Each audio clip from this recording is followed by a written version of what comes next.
request. So click on that, and then we should be able to hear you too.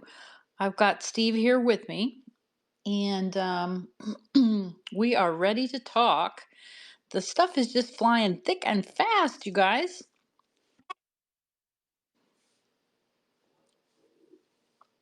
Hey, Ship, can you hear us? I can. How are you? Doing just fine. Eventful Okay. week. Eventful week so far. Oh my goodness. This is hard to keep up. Um, and I told you guys, but I don't think we'd told the folks yet. Um, that I think I said last time we'd been on vacation and come back, but what I didn't say was we both got COVID when we were on vacation. And this is the third year we've gone to Europe and gotten COVID where we've been there. So um I've been sort of dragging the last few weeks, but I'm feeling better. And people can probably tell from my Twitter feed that, like, as of yesterday, I'm really kind of getting my energy back.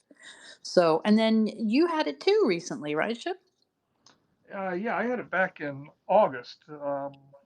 It actually kind of went through my household without Mm. anybody really, and it didn't even dawn on me that what I had was COVID until like 2 days in. I just thought it Hmm. was, it kind of started as just a modest summer cold, and then like two Hmm. days in, the fever really kicked in, and it just knocked me on my ass for about 48 hours. Right. That's the worst part for me too, is the fever. It's like kicking your ass is exactly what it's like. Although I've had it 3 times now, and it's gotten a little easier each time, but it's kind of horrible every time anyway.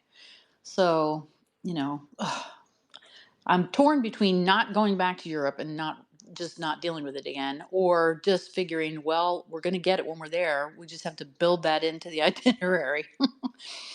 But what's worse for me is that I'm so drug out for weeks afterward. It takes me weeks to get my energy back. It's awful. Although it's been shorter each time, so I guess I'm on the learning curve or something. Well, Oh, maybe it's not so bad in Gaza, and you can go tour beautiful downtown Gaza City this time next year. right, exactly. See what's going on there. Oh dear. All right, you Eh, guys. that Well, that go ahead. Leslie, you've raised all kinds of questions in my head. Yes. They're spinning around.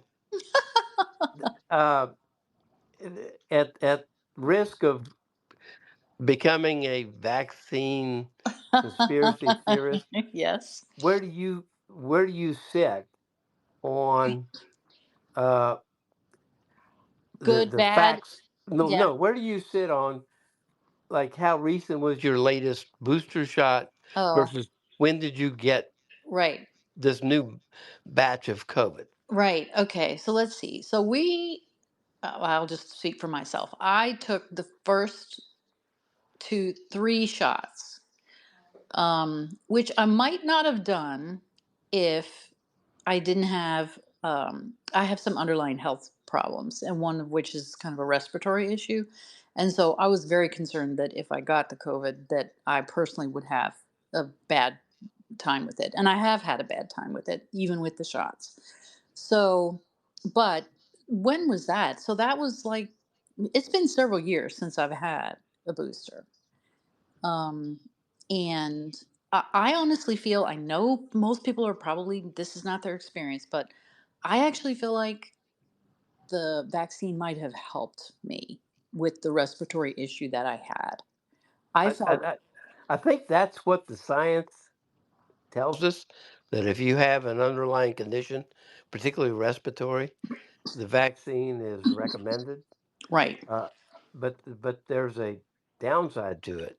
Yeah. That is the studies that show that it wanes in effectiveness. So after so many months, 5, 6, whatever, Whatever it uh, is. Yeah.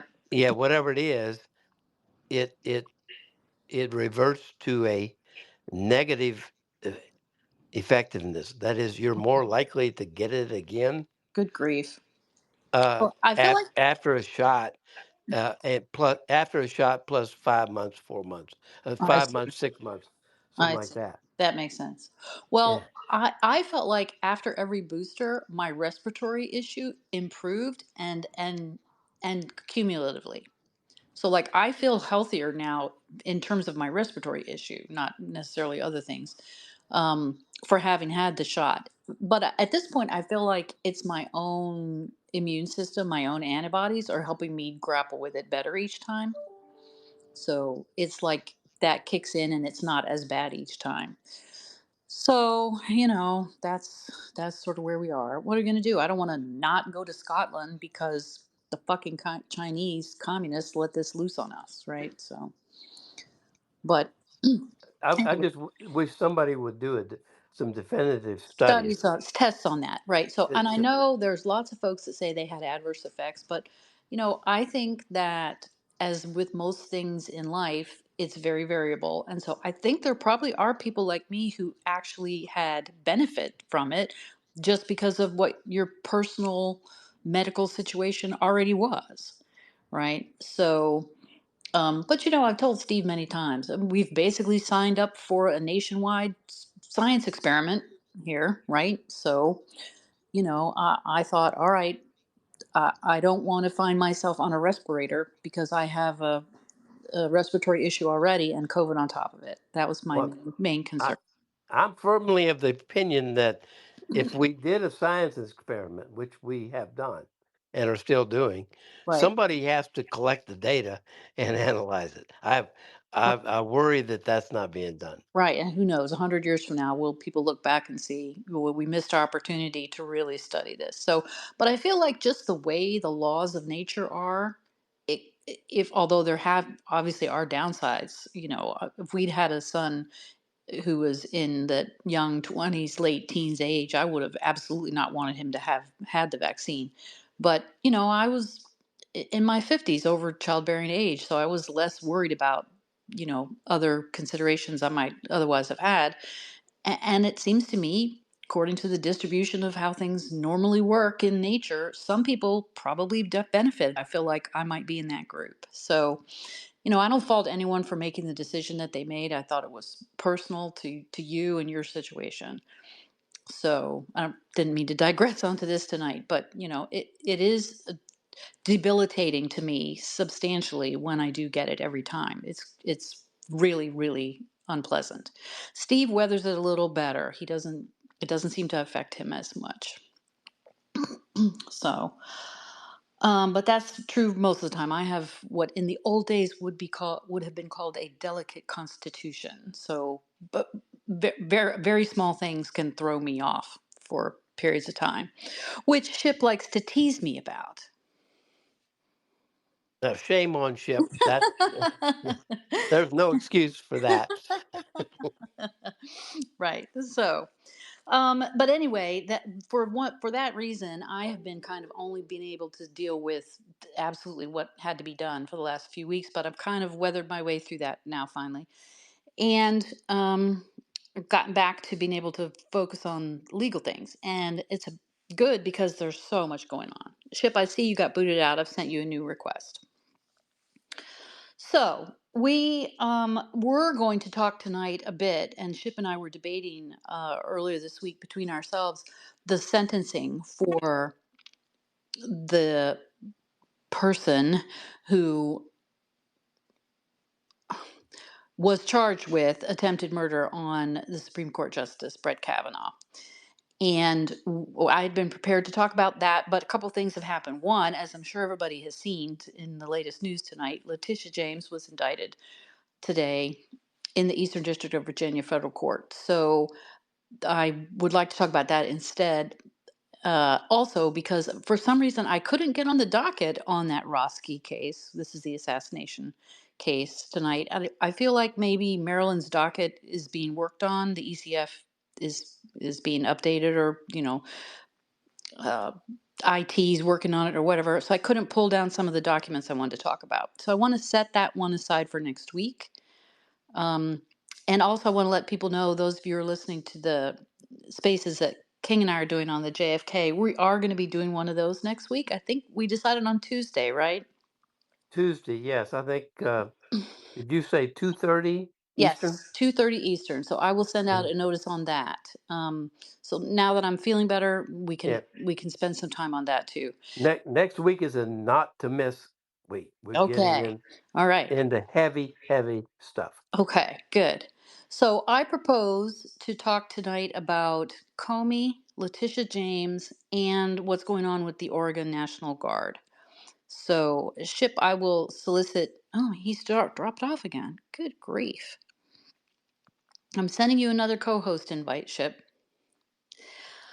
Um, And so you guys know it's October here, and I know we've been talking about moving this to Substack, and we are inching our way toward that. We've talked about it, Ship and I, what we need to do about that, and so we are going to be making that move. I think by the end of this month, first part of next month. And we will, when we do that, I will put up notices here on Twitter, that on X, that we're going to be doing those, if we're going to be doing them live, and when we're going to be posting them. So you'll still see them here, even though we're going to be putting them up over on Substack. Okay, Ship, are you solidly in the conversation now? Yeah, I'm delicate like a flower. Steve says we always knew that. I don't know how he's arrived at that conclusion, but okay. Okay, so I will solicit from you, Ship. You want to talk about Oregon first? Oh, sure. I've Yeah, actually done a lot on that, and in yeah, fact, listened to the oral argument this morning in the Ninth Circuit. right. Okay, you guys. So Ship has written what, 2 articles at this point already on this craziness, right? Ship. Oh, have we lost you again? I can't hear him. King, can you hear him? No. Yeah. Ship, we can't hear you, but you don't appear to be on mute. Well, I'm going to say, while he's sorting Republicans are waging a himself war. out here, his delicate technology apparently, that he's written a couple of very fine articles on his Substack about, yeah, now he's disappeared altogether, so he'll have to come back, um, about this craziness with this Oregon judge who has issued 2 TROs saying basically that the federal government, the president and the Secretary of Defense and the federal government generally, cannot federalize the Oregon National Guard to assist with the ICE enforcement Republicans that's are going waging on a out war there. on your All right, Ship, I see you again. I'm sending you another co-host invite. Um, and so the Ninth Circuit has now ruled on both of those TROs. The government immediately appealed them both and sought emergency relief in the Court of Appeals. And so Ship's written a couple of really good articles about this, and I was tweeting about it yesterday.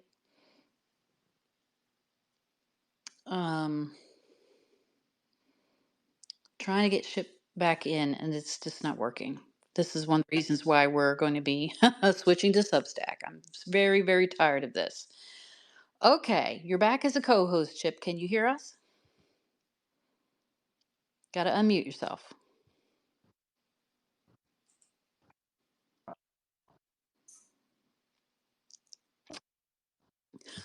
Oh my God. King? Chip's way out in the woods, I think. Oh, is he? Yeah. Well, maybe he's just going to have trouble getting connected tonight then. No, here he is back again. All right, I'm going to try this again. So the upshot of the tweets that I put out, King, did you see those? Is that it is completely insane for any district court judge, now this judge is a pretty new judge, to think that she can enjoin the president of the United States. That cannot be done, period. All right, Y- I'm back. Can you hear me? Yes. Yeah. Yeah, I signed off of my home Wi-Fi and just signed on to cellular. I think that might have been the Yeah, problem. that seems to be much better. Okay. Yeah. Ship, Okay. you agreed with my point on my tweet yesterday, didn't you? That the district court cannot enjoin the president. Like, period, straight up, you can't do that. Yeah, but the interesting thing was that it is that and I made that point in my second Substack, is that the way she wrote the first TRO, it said all defendants. Right. including the first named defendant being the president. Right. But it's clear from Supreme Court case, it was I cited the post Watergate case, Mississippi versus Johnson, state of Mississippi versus President Andrew Johnson, Right. where they sued he was sued to enjoin his carrying into effect of the Reconstruction Acts after the Civil War. Right. You said post Watergate. You meant post the Civil War. Post Civil War. Post Civil War. And Supreme Court said, we can't do that. They We said cannot even enjoin. they said even they couldn't do it. Yeah. But subordinate officers. Now they made a very interesting point, and this is a key point that needs to be understood. They couldn't enjoin him in advance. They couldn't Right. tell him that he could not do something. Right. But once he acted, either himself or through subordinates, then they could review the legality of his action. But in advance, they could not tell him, and the problem there, well, there's a similar problem here, is he was in the process of carrying out an act of Congress. Right, exactly. So I want people to understand this. It's kind of like in the First Amendment context where the courts cannot issue a prior restraint. Okay, so there's two things going on. One is separation of powers. The President of the United States, if I've said this once on these spaces, I've said this a million times. The President of the United States, whoever that is a unique constitutional actor. This person is like no other person in this country or on this planet, pursuant to our Constitution. That person embodies one of our three branches. The Congress, obviously, is another, the judiciary, the third. Okay, because of the separation of powers, the courts cannot enjoin the other two branches, meaning they can't preventatively order the president or the Congress not to do things.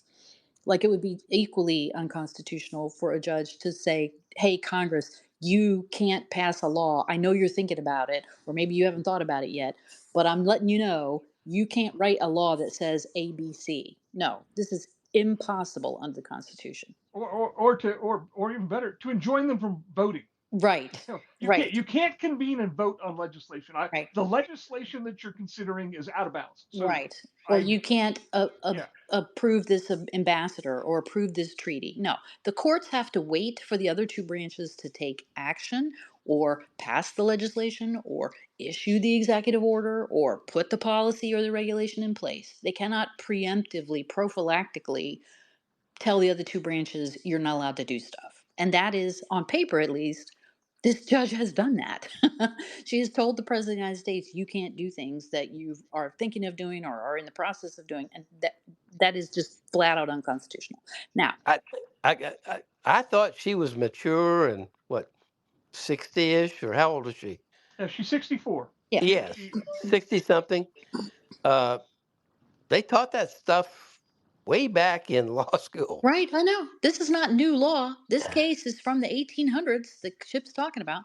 But I think what has happened, this is why I was tweeting it out. I think these judges have gotten used to, like under the Administrative Procedure Act and other statutes, they've gotten used to enjoining or, telling the various government agencies what they can and can't do, which is fine, except there are limits. And this is one of them, right? And that they don't recognize what a huge red flag and a no-go this is frustrating, but I guess maybe we shouldn't be so shocked at this point.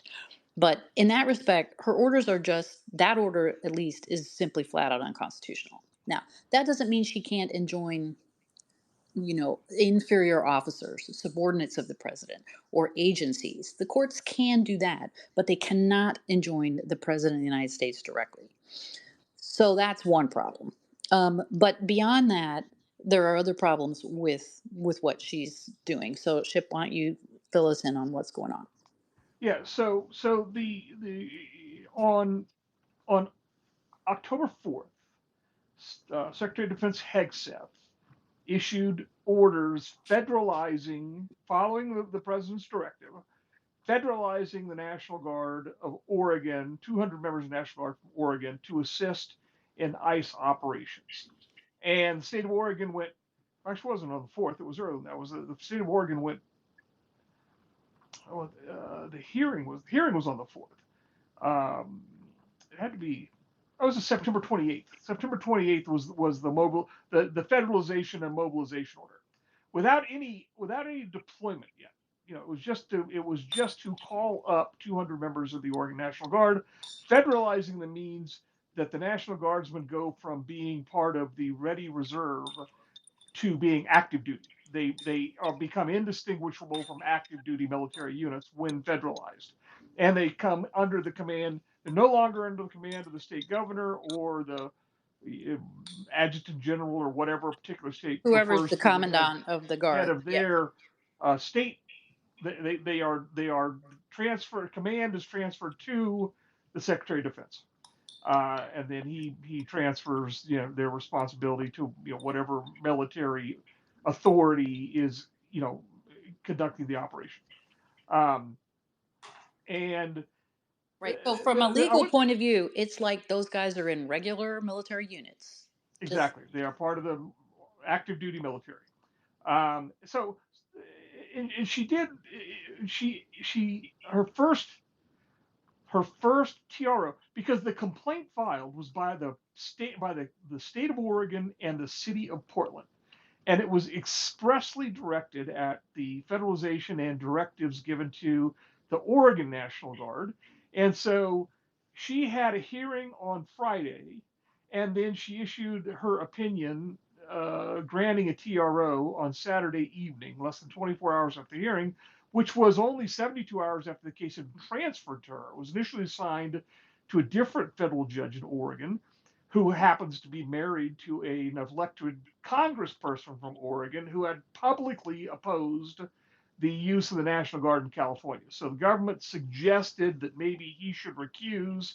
He wrote this, self-congratulatory, order recusing himself, but didn't think it was necessary. It's like, I can still be fair and look across the table of my wife and tell her that she's wrong. Yeah, okay, fine. Um, so he did transfer it. It went to this judge, Karen Immergut, who was appointed by President Trump in 2019, and there's an entire long backstory behind that I laid out in yeah. a long tweet on X that everybody can read. Um, and so she got the case by assignment on the Thursday the 3rd. No, Thursday the 2nd. Had the hearing Friday the 3rd and issued a 31-page ruling on Saturday the 4th at about 5 p.m. And there was a significant amount of material put before her in the form of affidavits and press reports, and I wrote in my first article that she in effect did what I referred to. I think I've heard this used the term hard. I don't know how extensive it's used, but she wrote into the Ninth Circuit panel decision in Newsom versus California, where Gavin Newsom attempted to challenge the federalization of the California National Guard in Southern California back in June. She took exactly what they said Judge Breyer did wrong and tried to correct Judge Breyer's mistakes and do it all right and write into their holding, so that in an effort to make herself bulletproof, she could say, well, I just did what Newsom versus California or Newsom versus Trump said was necessary.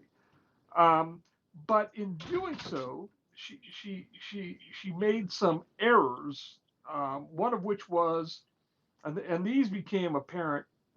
So the government that same night, Saturday night, the government filed a motion to stay with the Ninth Circuit. And the argument on that was this morning, and I'll get to that in just a minute. But in addition to that, on Sunday morning, the Trump administration ordered 100 troops from the California National Guard to Oregon. Now, I've seen some reporting that was actually already in the works, because those 100 troops from the California National Guard, the purpose of sending them to Oregon was to train the Oregon National Guard. They weren't being independently dispatched to provide the security services on behalf of ICE as they had in California. But they're They ahead were of the simply curve for the right. Oregon people, right? They'd been through the training. They knew all of the ins and outs of what military force could and couldn't do in support of civilian law enforcement. So that was the reason they were being sent up there. They were already in transit, and they reached Oregon before the judge entered her second TRO. The second TRO was based on an amended complaint, which the state of California joined, which is odd because the troops are no longer California National Guard once they're federalized. The California troops were already Right, federalized. right. They were federalized back in June. So they are active duty military. So how California has standing to complain about how an It's active guards duty being army used. unit Yeah, right. Yeah. right that issue never came up. So late in the evening on Sunday, after a very short telephone conference or telephone hearing, I think it lasted only 5 or 10 minutes. Her first question was, "How is this not a violation of my TRO from yesterday?" And it's like, your TRO from yesterday is about the Oregon National Right, Guard. whether it can be federalized or not whether the Yeah, federal government can do other things beyond but or outside of that. Right. right.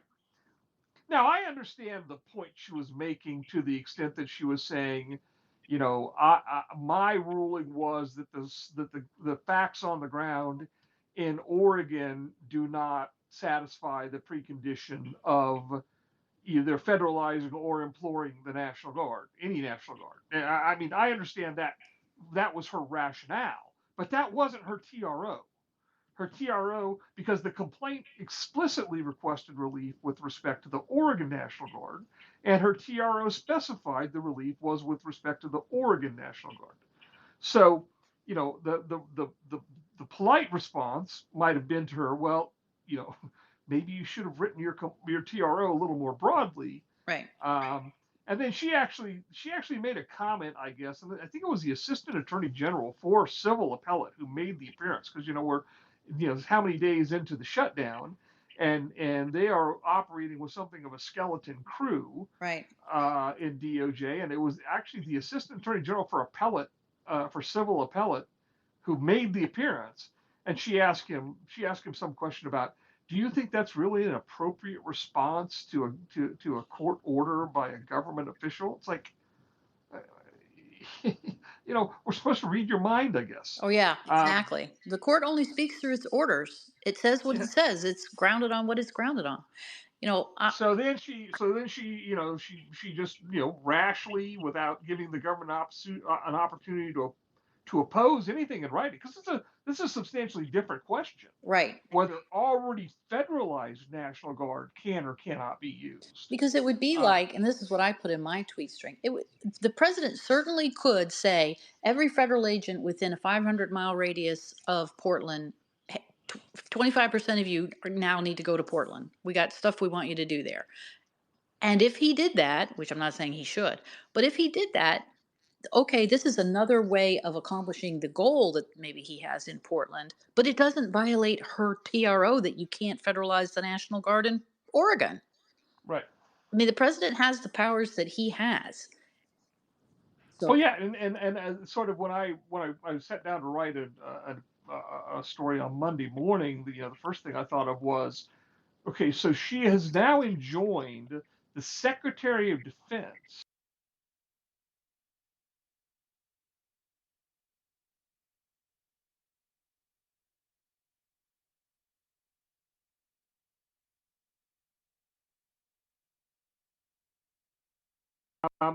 but in doing so, she actually made a comment, I guess, and I think it was the Assistant Attorney General for Civil Appellate who made the appearance, because we're 100-mile radius of Portland, 25% of you now need to go to Portland. We got stuff we want you to through Right.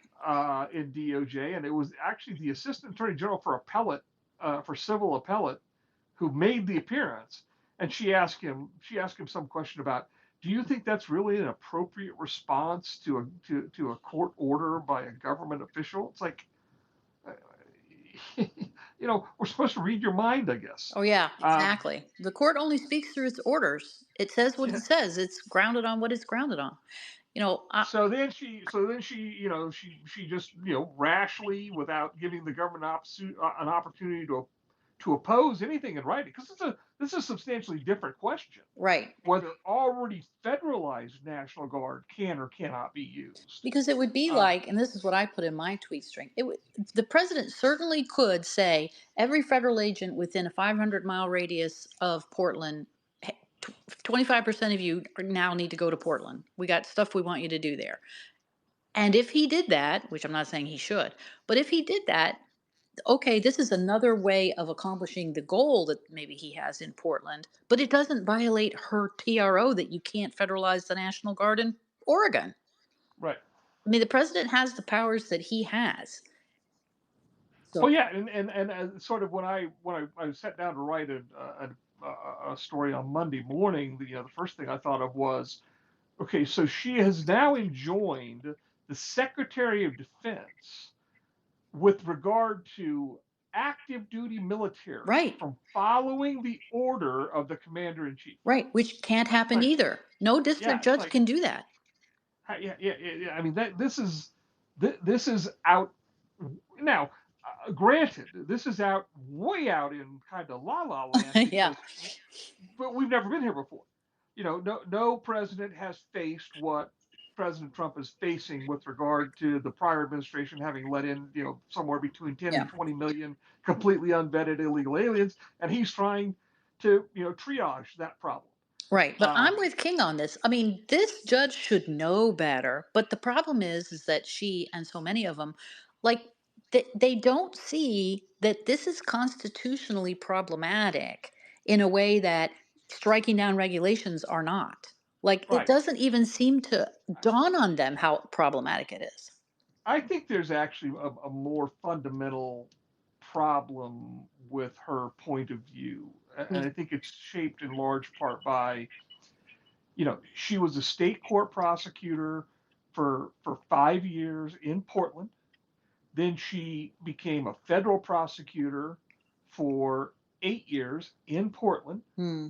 Then she became a state court judge for almost 10 years in Portland. Right, And now she's been a federal judge for 6 years in Portland. Her entire professional career is built around, respect for Portland law enforcement and the and the Oregon court systems, right. That both makes state and federal. sense. Okay, Yeah, but you're a federal judge and now. right. Sorry, the Constitution is what it is.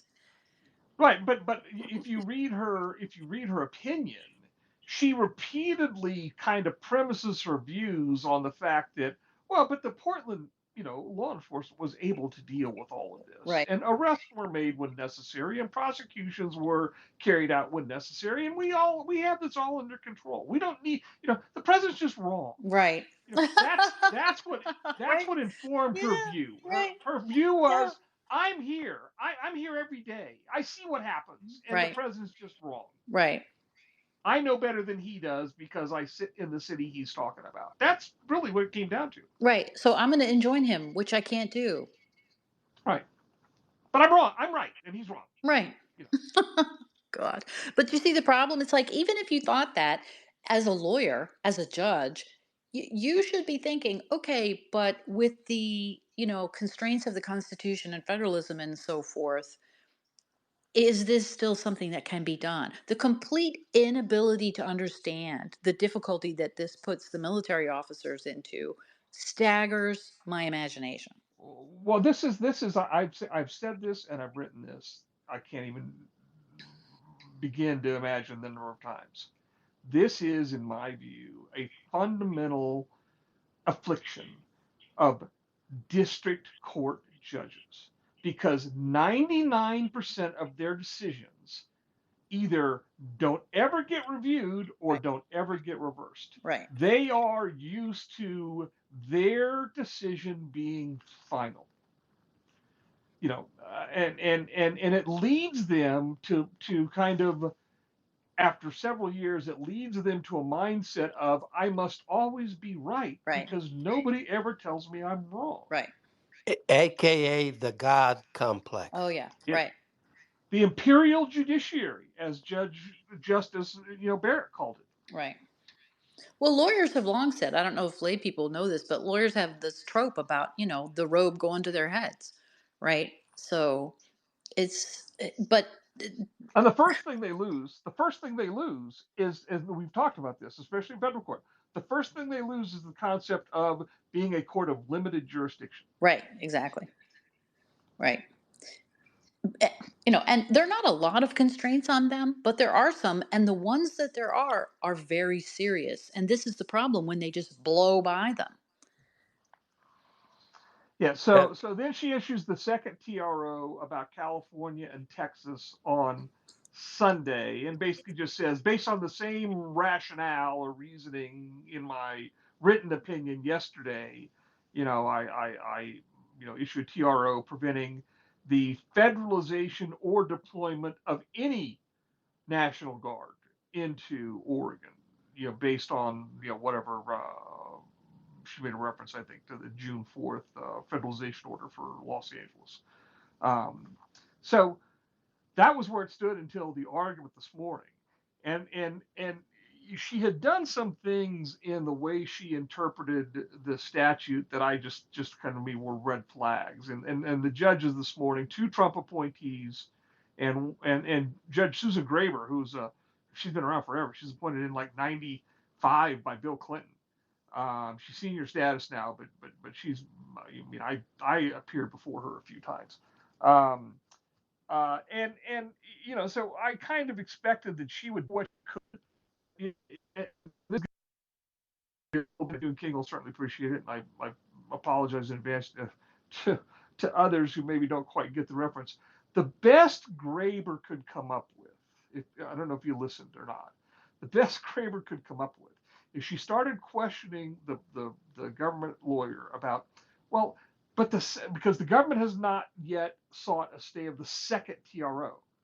And she said, but the second TRO remains in force, and you haven't challenged that yet, correct? And the government lawyer said, yes, because we believe since the judge said the second TRO was premised on the same rationale as the first TRO, that the first TRO falls, we're going to go to her and ask her to vacate the second TRO because it must be wrong too. And the judge, well, as long as it remains in effect and you haven't challenged it, how are you harmed? Because even if we were to grant your motion to stay the first TRO, with the second TRO still in effect, you still can't deploy any troops. So you really, there's no harm to you if we deny this TRO because you're still bound by. And I'm thinking to myself, this is the best she could come up with was to argue that.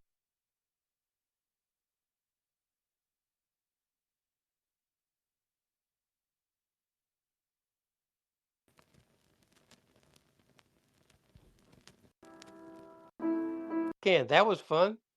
Oh, yeah. It's like being on a roller coaster. What happened? What happened? Somebody didn't like somebody in the interweb didn't like what Ship was saying. I guess. I, you know, I thought I got frozen out, and eventually the screen went a crazy grayed out version, and then finally it dumped me out altogether. So I thought, Jesus, I'm gonna have to start over again. And I don't know if I'm texting him. Maybe he had a technical problem because he's not even texting me back and he's not rejoining. So could be where he's at is the problem. he posted it on uh, DM that he said, "Well, that was weird." Let me see. I'm not seeing that even. All right, let me see. Did I even get that? Well, that's not good. He says, "Yeah, right. No." But where is he now? Let me DM him.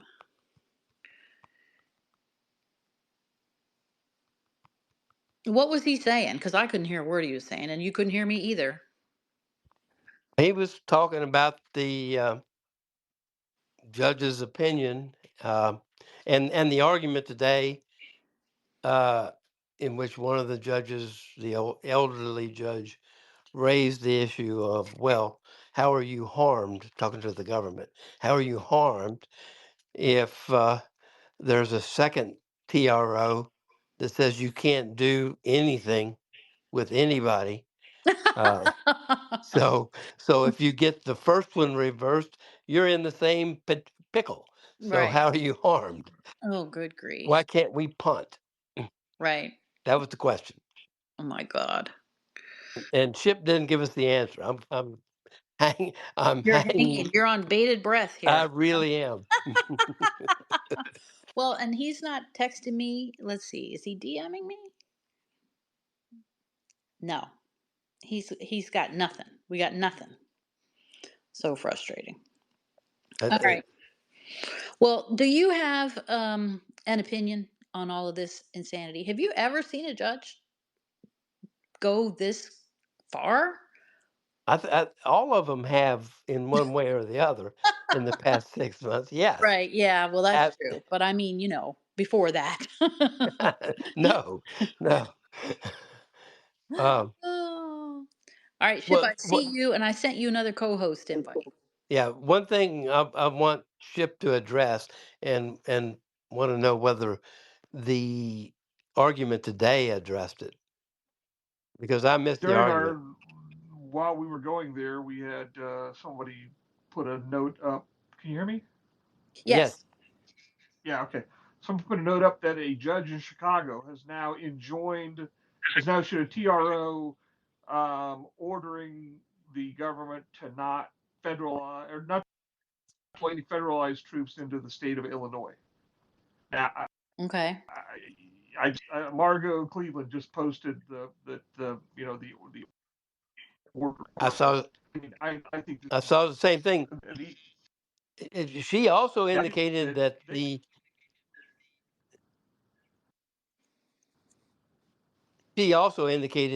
the argument in the Ninth Circuit did not go so well for Oregon.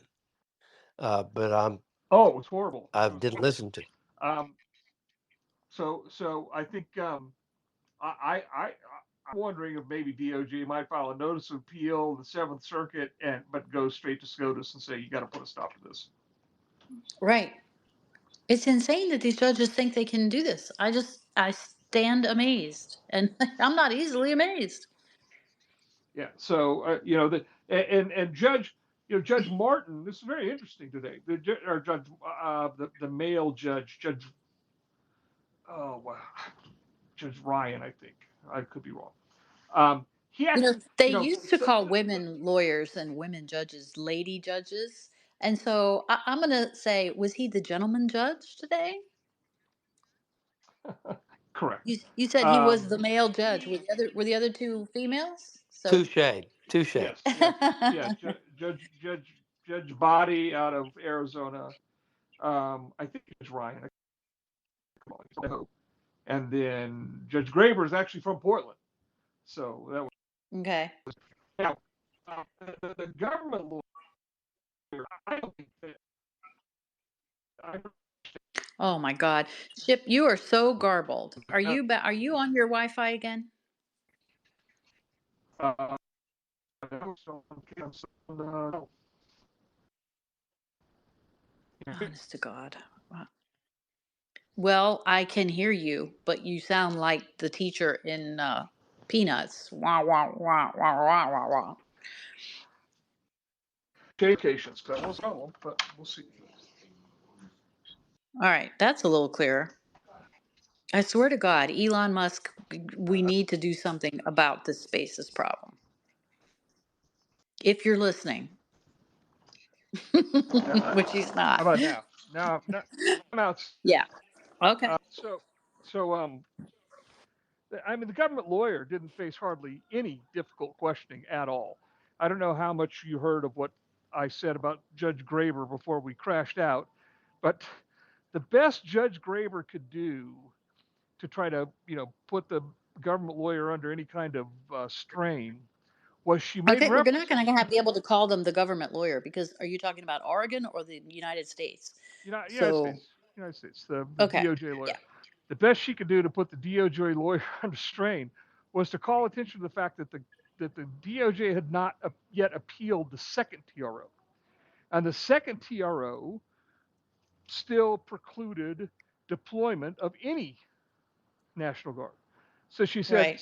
so even if we were to grant your motion to stay here, in this case, you still have the same restrictions in place on you You're from the still second blocked TRO. because this judge has imposed a Right. different So stupid so order on what you. so she said, so how can you establish harm today? How are you harmed by this TRO given that the second TRO will prevent you from doing whatever you say you want to do, even if we set this TRO aside? That's the best she could do. Oh my God. And, and so the DOJ lawyer said, he said, well, Your Honor, we opted to not file a notice of appeal on a second TRO simply to not waste the court's time with another briefing schedule, since the judge said that her rationale in the second TRO was the same as her rationale in the first TRO. Our view is that, the decision on the first TRO would, if in our favor, would allow us simply to go back to Judge Immergut and, ask her to vacate the second TRO. Yeah, because that's how lawyers operate. Yeah. Right. And but it's like Graber was trying to make the point. Yeah, but you can't demonstrate harm here. You have to show us that you're harmed by this TRO, the first TRO, and you're not, because the second TRO is going to prevent you from doing what you claim you Well, can't and do then under when the the first TRO. third one comes along, you're really going to be screwed, right? Yeah. So Jesus, what so kind of argument is this? now Judge Ryan, and I don't think his name's Judge Ryan. It could be Judge Nelson. I can't remember. He actually asked an interesting line of questions. He said, now that this is, he said, now the statute in question here was actually passed in 1903.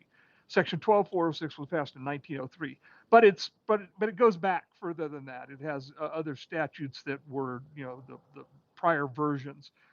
They said, in fact, it goes all the way back to the Whiskey Rebellion. Wow. And he said now the first statute, which was the one interpreted in a case called Martin versus Mott, which had to do with a New York militiaman who refused a call up and was then court-martialed and fined, and they took his property away to satisfy the fine. So it's like convoluted history of what courts were like in the 1800s. And and he said now that statute was later amended, and the language was put in the statute that was said that it was at the total discretion of the president whether to federalize the militia. And the government lawyer said, yeah. He said, but Martin versus Mott said that it was in the total discretion of the president to federalize the militia. He said, correct. So would you agree with me that Congress really, that was sort of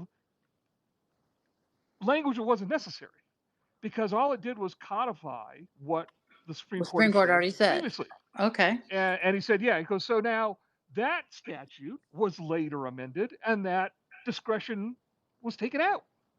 But they really just took out language that wasn't necessary. So should we read anything into the fact that they took it out? Does the fact that that Congress took it out, suggest that Congress meant for it to not be discretionary? And so, sort of so sort of like by sleight of hand, they overruled the Supreme Court somehow. correct. By sub silentio or whatever. Yeah, sub silencio. That's right. Yeah. Yeah.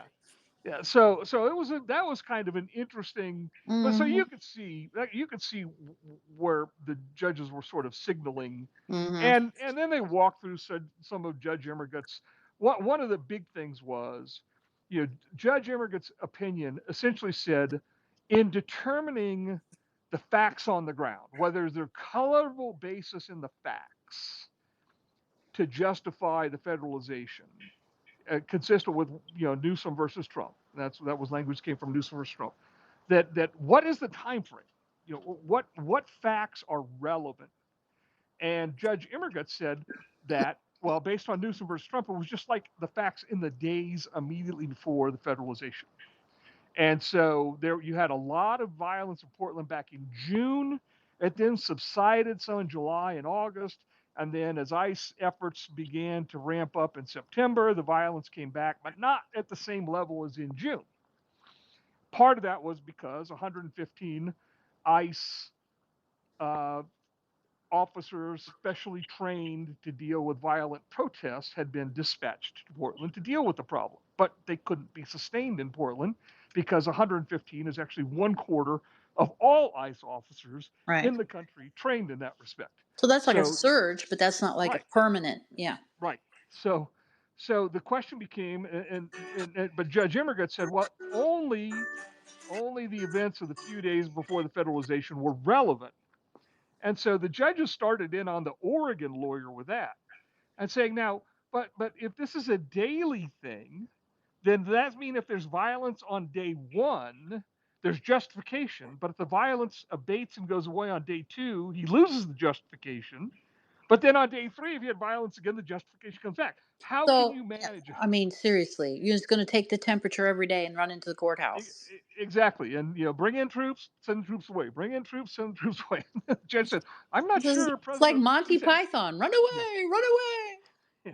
He said, I'm not sure President Lincoln could have won the Civil War if that was the Right. for Seriously. calling up the state militias. Jesus. Um, so Okay. the judges all kind of just it seemed even Judge Graber seemed to give up at one point, and that the scope of the relevant facts had to be broader than just the immediate circumstances. And in fact, Judge Emmergut was just wrong because what she did, in her opinion, is she said, I have to determine the scope of the relevant facts that can form the basis or can be part of the colorable basis. And when I read Trump versus Newsom, the court there considered the events of the 2 to 3 days prior to the federalization. So that's what I should do. That's exactly what she said. So I have to limit myself. But that's because that's when the events in California happened, Happened. Right. was 2 to 3 days prior to the federalization. They hadn't been going on for months. And in fact, the government lawyer came back with a great argument rebuttal and say, look, that actually cuts the opposite direction. The president tried to manage the problems in Portland Right. with just civilian law enforcement, and it wasn't possible. Those only like of the 115 federal of the ICE officers that came to Portland, only 10 of them remained. The others had to go back to either where they came from Right. or to Chicago or somewhere Tried to else. surge. Surge didn't work. So plan Right. B. And so it kind of just went on like that. A great question came right at the very end, and I wrote about this on Twitter today. Some may have seen it. I said, "Here's how you end on a high note." The judge asked, when the federal officials put up boards on the windows of the ICE facility in Portland to prevent them from being broken, they got a zoning violation notice from the city of Portland telling them to take them down. Right. And the judge said, "Do you think that was a good idea?" And I swear there was silence for Right. 5 or 6 seconds. And then the Oregon lawyer said, "Well, luckily that's not an issue that this court really needs to take into consideration, and we asked the court to sustain the TRO." And it's like I could hear the courtroom doors at that point Right. came open Boom. and gone. He's gone. Right. Yeah. Because in a way he's right. Okay, is that really the most relevant thing? But the judge's question is the right one, which is, come on, we're having to board up the windows so that they don't get broken and stuff can happen. And then Well, Portland's it like, oh, but you can't do that.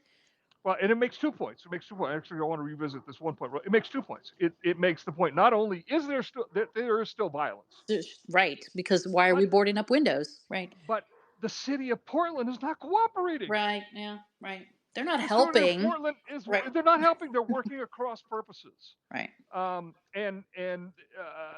another interesting point came up, and the Oregon lawyer kept wanting to make the point, and this was funny. Judge Aragat, in her opinion, talked about mostly. She said mostly peaceful protests Hmm. and largely sedate. Okay, Sedate. what about that part of the protest that's not peaceful, Right. and the What part that is not sedate? what you know, percentage is that? Right. How exactly. violent does the violence have to be? And so the Oregon lawyer was trying to make that point and saying, it's in effect arguing that our rioters weren't as terrible as the Los Angeles rioters. We have the nice rioters. Yeah. So, but then I think it was Judge Body that Oh went God. back to her and said, Judge Body went back to her and said, but the statute doesn't speak to violence. The Right. statute speaks to the president's inability to effectuate the laws or to Right. enforce the laws, and that doesn't require violence. Simply the inability to have enough bodies Right. is. And then she said, well, and then the Oregon lawyer I couldn't believe she made this point. She said, well, that's a staffing problem. It's just a staffing problem. Yeah, they just need to bring in more people. And it was like, they're telling us in affidavits they don't have enough people. Right. Within That's the why they agency, want, that's kind of the point. yeah, that's why they want the National Guard. I mean, it was just a comedy of errors. Yeah. And Because you're just the underlying assumption, presumption is you're just supposed to put up with the violence. exactly, exactly. That you know what? Those federal agents, they've got lots of equipment. They're trained for this. They should, they just should go out and accept the proposition that they're going to take some bricks and they're going to take some frozen Right. bottles, and that's just And part of people the are going to job. spit on them and throw urine on them and, whatever. Fine. No Yeah, problem. No, it's revolting.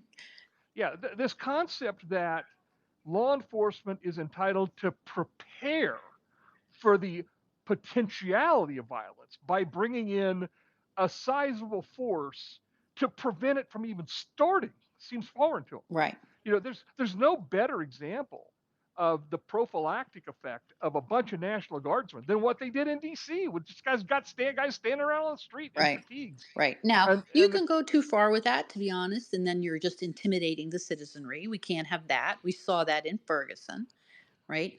But, there's a line up to which the government can certainly walk. Plus, the other thing I think is we've lost our touchstones for what is the difference between protesting peacefully, which is permitted and which the government is not allowed to interfere with, and civil disobedience, which is unlawful behavior that we have to a certain extent come to tolerate in the interests of free speech. And I have to mention that. I have to mention this real quick, just on that point that you just made. So, for 3 years in sentencings in January 6 cases, and even some testimony, had to live with the image of the gallows. right. Somebody built, and it was not even actually, it wasn't even a full set of gallows. When you stood a 6 foot man next to the gallows, it was obvious that they were a miniaturized version. They weren't a full scale gallows, but some of the pictures were Yeah. taken such that you From the didn't realize it was angle, a scale. it's like that old picture of the Loch Ness monster. Yeah, that was only Yeah. actually 8 inches tall, but okay. So during the argument today, one of the judges mentioned that during one of the protests, which involved more than 200 people, there was actually a mock guillotine there. Ooh. And the Oregon lawyer spoke up and said, "Oh, that's true, but that's protected speech."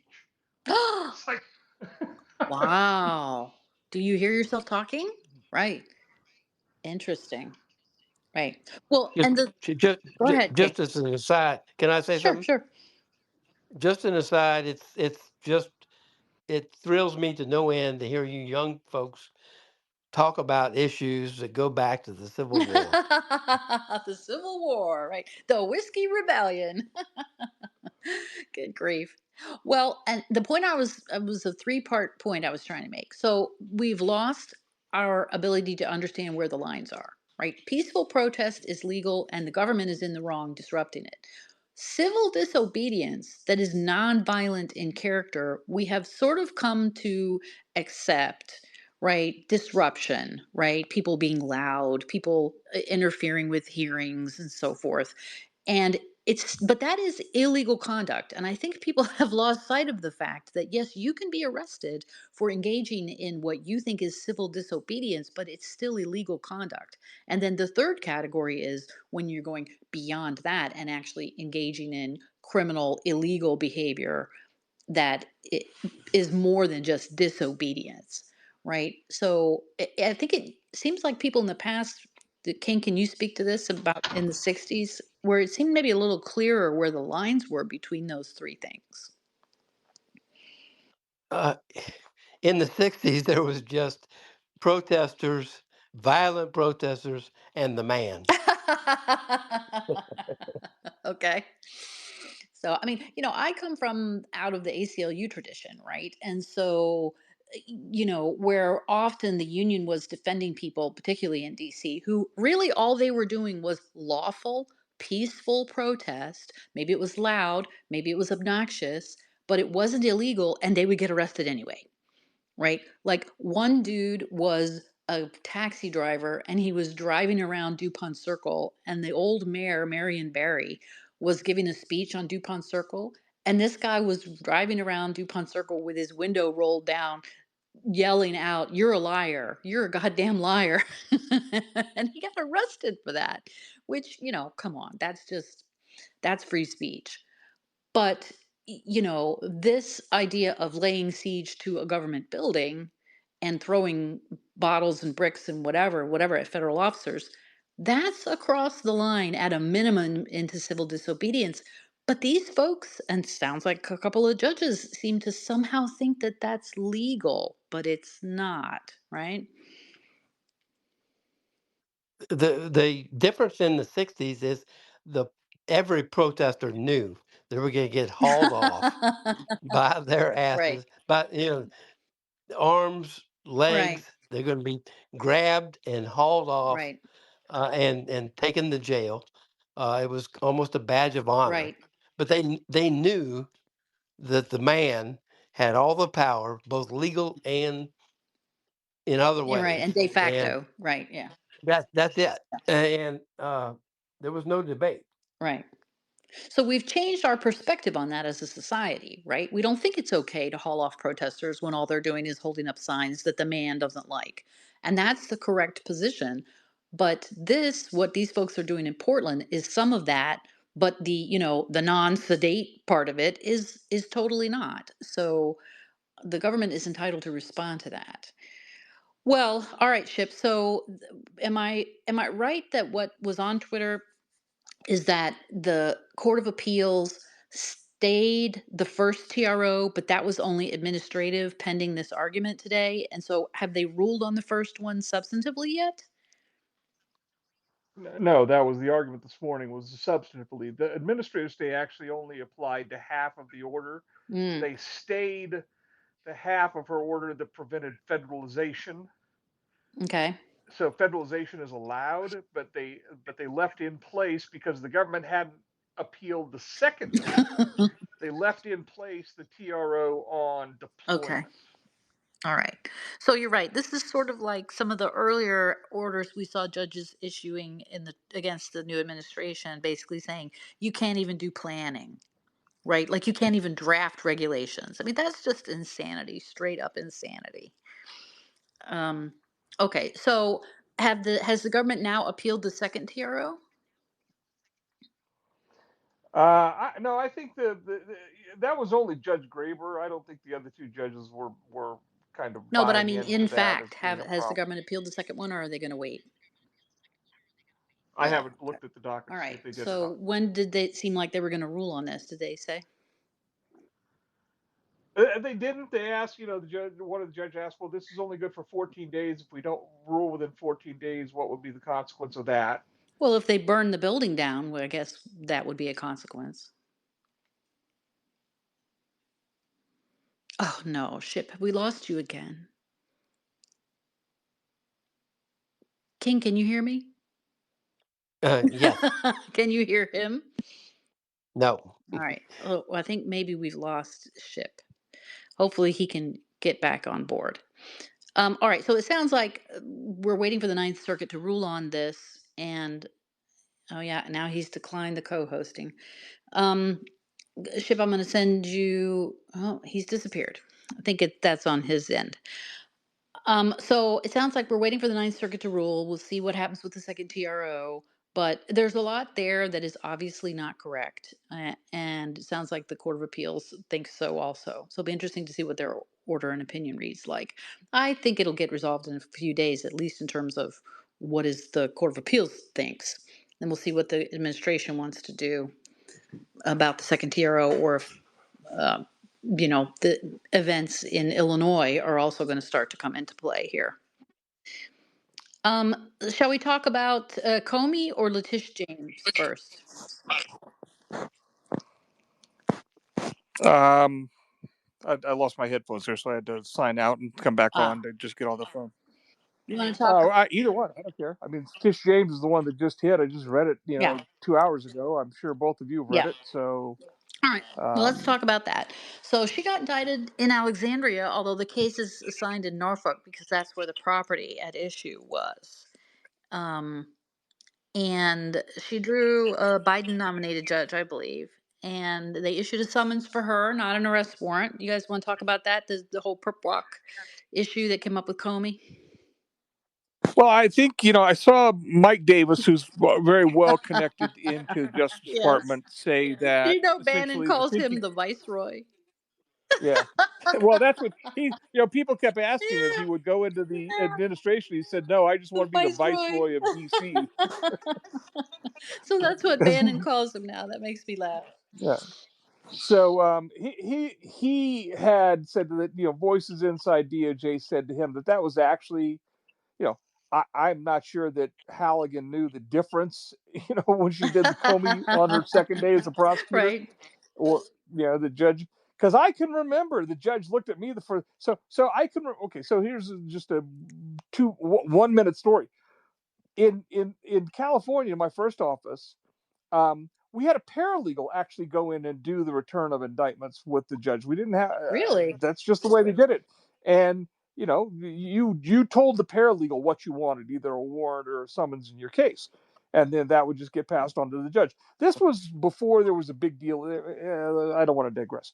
In Hawaii, though, whoever had the last case before the grand jury stuck around to do the returns. Okay. So the first time I had to do that was the first time I ever did returns, 11 years into my And people aren't going to tenure. even know what the returns are. So what he's talking about is Well, after the okay. grand jury Well, okay. So acts, the court is not after the grand aware jury of any votes, of it. So right, all of that happens without a judge present. And then once the grand jury has voted on all the indictments and they're done for the day and they're ready to return indictments, you summons the magistrate, whoever the duty magistrate is. Duty magistrate leaves their chambers, comes to the grand jury room. The grand jury is put into session. The doors are open. This is done as an open session. Anybody can walk in and listen. And then the grand jury foreman reports to the magistrate the actions of the grand jury in terms of indictments returned. And then the court accepts them for filing, assigns case numbers, and then asks the prosecutor on each case, do you want a summons or an arrest warrant? And the prosecutor decides. It's the prosecutor's election. And which so, it shouldn't be, but that's what the rule currently says. correct. So the I'm not sure. So the first supposition was when there was no arrest warrant for Comey, it was a summons. Some speculated that. I speculate she may if she was the one that was asked, she might not have realized what the difference Right. was, never having been a prosecutor before, not knowing what that question meant. But today, so the Letitia James one was clearly considered, and they asked for a summons and not an arrest Right. warrant. And Mike Davis had said that the thinking was that you're in a Democratic favoring district. The Trump administration is viewed with skepticism by a significant portion of the district. Don't make things Right. And that worse is certainly true by about doing Norfolk. so. Norfolk is very blue. Now, I don't think that the district court there only draws from Norfolk. Some of the surrounding counties probably feed into that jury pool there too. Well, I think actually, down there at Hampton Roads, and I think there's quite a few Yes. military, and there Yeah. are some seriously conservative Yeah. areas. That's where Now, I the city was. of Norfolk, That's where I was assigned when I was with DoD. yeah, The last part of my service there. But yeah, so there's definitely a lot of conservatives in the counties around Norfolk, um, and the small cities around Norfolk. But in Norfolk itself, it's a very blue city, of course. yeah. So, So, although there's a lot of Navy personnel that live in the city, so yeah, yeah. So I don't think there's really much behind. It's more the disappointment factor right. of a certain element of the GOP base that wants to see Well, they want to these see what was people. done to Roger Stone and Peter Navarro, right? Well, but you know what? But I made this point. I made this point online a few times. James Comey was gone in 2017. He didn't have anything to do with any of those Yeah, but I don't decisions. think that's the point. I think it's our side versus their side. And why did the people on Well, but our side get treated so inhumanely, the J6 well, folks because included, right? But now we're playing all nice, nice. And that's what the argument is. well, I'm not saying I agree with but that, he but didn't. Yeah, but the right thing to do would have been what they did, which was to issue a summons. And why visit upon Comey the sins of the Biden Justice Department? He wasn't part of it. I don't think I care about that. But what I do think is that it's not very common in the EDVA for a white collar case for there to be an arrest warrant both issued and executed. When the person has a And I agree. lawyer, that's not the way it goes. It go in real life, it goes, you're going to appear for the arraignment because of course you are. You've worked that out already ahead of time, even if you're not entering a plea on a white collar case. Your guy got indicted, you're going to agree to turn him in, and everybody shows up in the courtroom. And then it's very genteel sometimes in Virginia, still, even in the federal court. So you do the arraignment, and then the judge gives the defense lawyer an order that they hand down. Sometimes they give you the whole file, although that's more in state court. But in the federal court, you get an order from the court saying, take your guy downstairs to the marshal's office and have him processed. And then the lawyer brings the order back up to the clerk. It's all very old fashioned. Okay, now let me introduce a different set of scenario though, where I think this is where there is an asymmetry in treatment. The Biden Justice Department, in large measure, the last 12 to 18 months, quit issuing arrest warrants. You mean Um, in the J6 cases? yeah, the Jasons. You didn't see 6 a.m. raids. You didn't see that kind of stuff. But people were contacted in advance. They knew the FBI was, they would, get subpoenas or whatever for their phones or be asked to voluntarily produce their phones. So there was contact made with the defendants by the FBI for the most part. Now, I had multiple clients in the last year who were told that they could, voluntarily come in to make an appearance, and including the most prominent one was Steve Baker, journalist for Blaze Media, charged with 4 misdemeanors. And I got a call on the. I'd been in contact with the prosecutor on the case. We'd been talking for a couple of months. He called me one day in February of 2024, and said, "Okay, we filed 4 misdemeanor charges against Mr. Baker. Um, Allow him to to self surrender, and on the day of his initial appearance." Okay, fine. What day we're going to do that? We agreed on a day. It was going to be done in the Northern District of Texas because he was in Texas and in Dallas at the time. Okay, fine. Then they said, well, but we need him to appear first at the FBI For processing, to be right? booked, right? To be Right. booked at This the is the way FBI. they do it in DC. Okay, now I said to Steve at the time, I said, you know what? We have the option of just going to the courthouse at the time of your, hearing. Just, Yeah. walking in the front door, walking in the courtroom, when your case is called, stand up, and then deal with the processing afterwards. I said, because what I think is going to happen is you're going to get arrested by the FBI.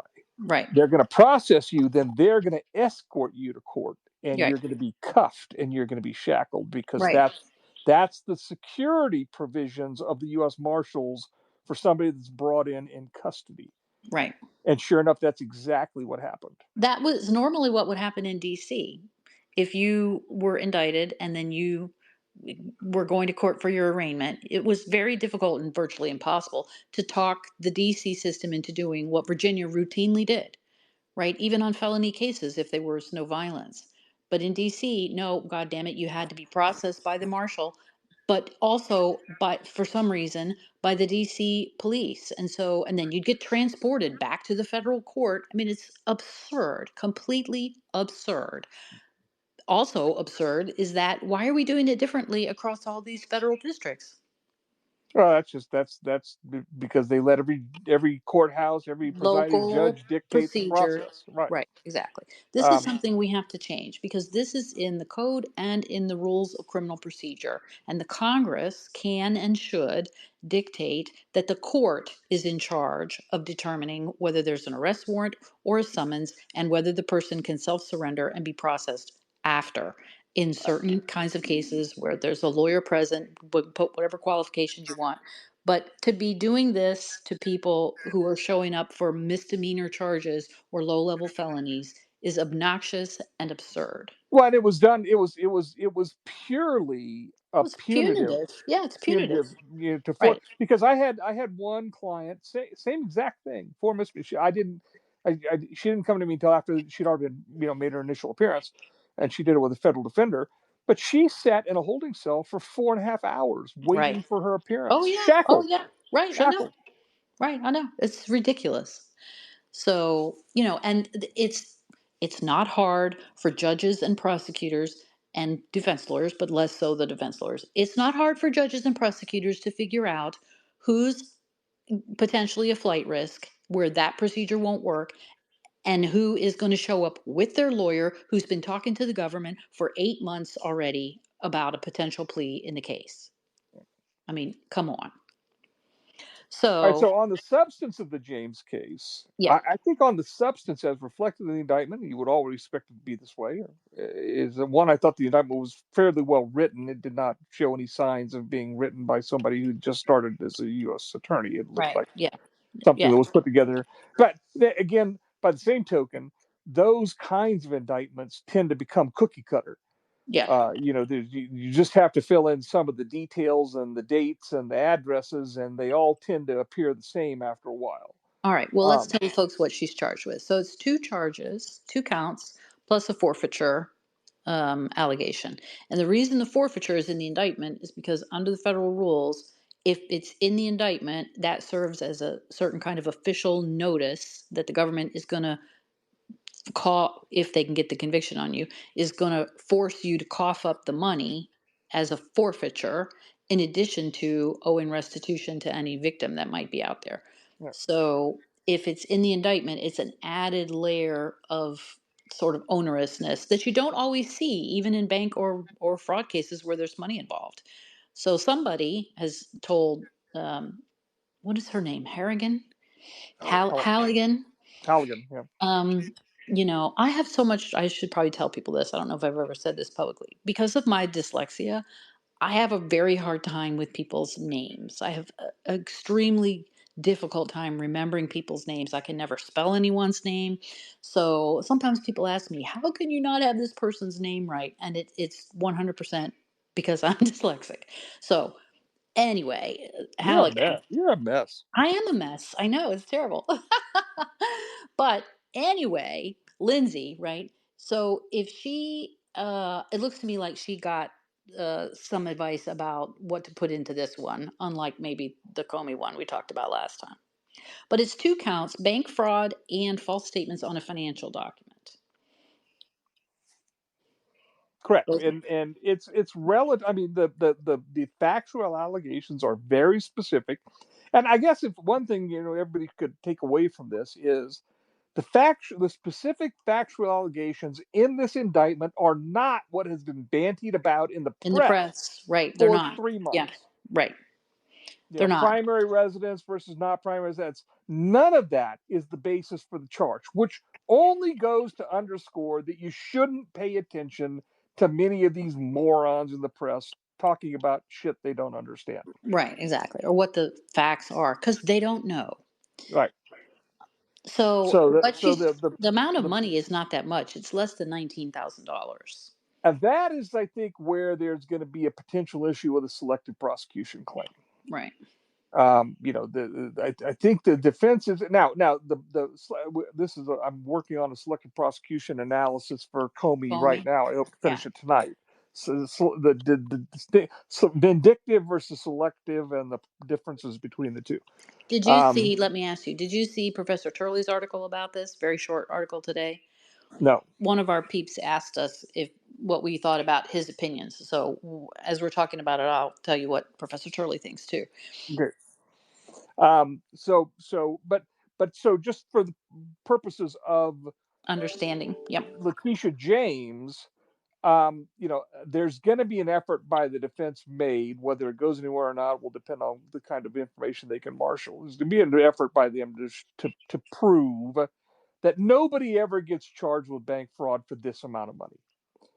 That these cases at this, and I can't necessarily say they're wrong, at this dollar amount for bank fraud, the general approach of the Department of Justice is that's between the bank and the borrower. Or go talk to the state. You mean you could not get the FBI or the prosecutor's office to pay attention to this if you were a defense lawyer and walked in on behalf of the bank and walked in and said, "We want you to charge this." They would say, "We have other things to do." Yeah, you have civil remedies. Good luck. Right.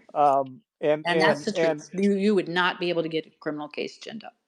yeah, so that, so in terms of selective prosecution, I'm not going to go through what the elements of that are right now, but that one of the issues is similarly situated individuals have never been prosecuted for this kind of offense, and similarly situated individuals would be somebody who borrows $100,000 against $130,000 purchase price, and gets a half a point break on the mortgage, which is worth a total of less than $15,000 over 30 years. It's like every U.S. attorney's office typically has Like a threshold. the amount of loss requirement before you're going to invest the resources of the office in investigating it. And it was 250,000 when I worked there a long time ago, and I know there are some offices in bigger cities it's $1 million. The amount of loss has to be $1 million before a criminal investigation will start. Now, Um, juxtapositioned with that, did you see the tweet I put out this evening about her, where she tweeted out herself in 2024 that if an ordinary, about Donald Trump, if an ordinary citizen had committed bank fraud, that the government would throw the book at them? yep. Uh, well, So I don't Letitia think it was. doesn't seem to be of the view that, Yeah, I no one didn't. ever gets prosecuted for this. I didn't respond directly to that one, but I responded to another video of her talking about something similar, and I said, if she gets on the stand, Oh yeah. if I'm the prosecutor, I play that video. Right, I Is agree. And this is stick you, this right? tweet under This is her face, under her nose. Yeah, this is you. This is you talking about how mortgage Yeah. fraud victimizes the little people. Yeah. Steve says he thinks you can use the video even if she doesn't testify. Probably it's a prior statement by her, but Yeah. it would be very effective on cross. This is you, Yeah. right? Right. What Right. date was this? This is Do your you tweet. do Yeah. do Yeah. you remember saying this to the camera? Right. When did she say it? And Relation to when she made the application?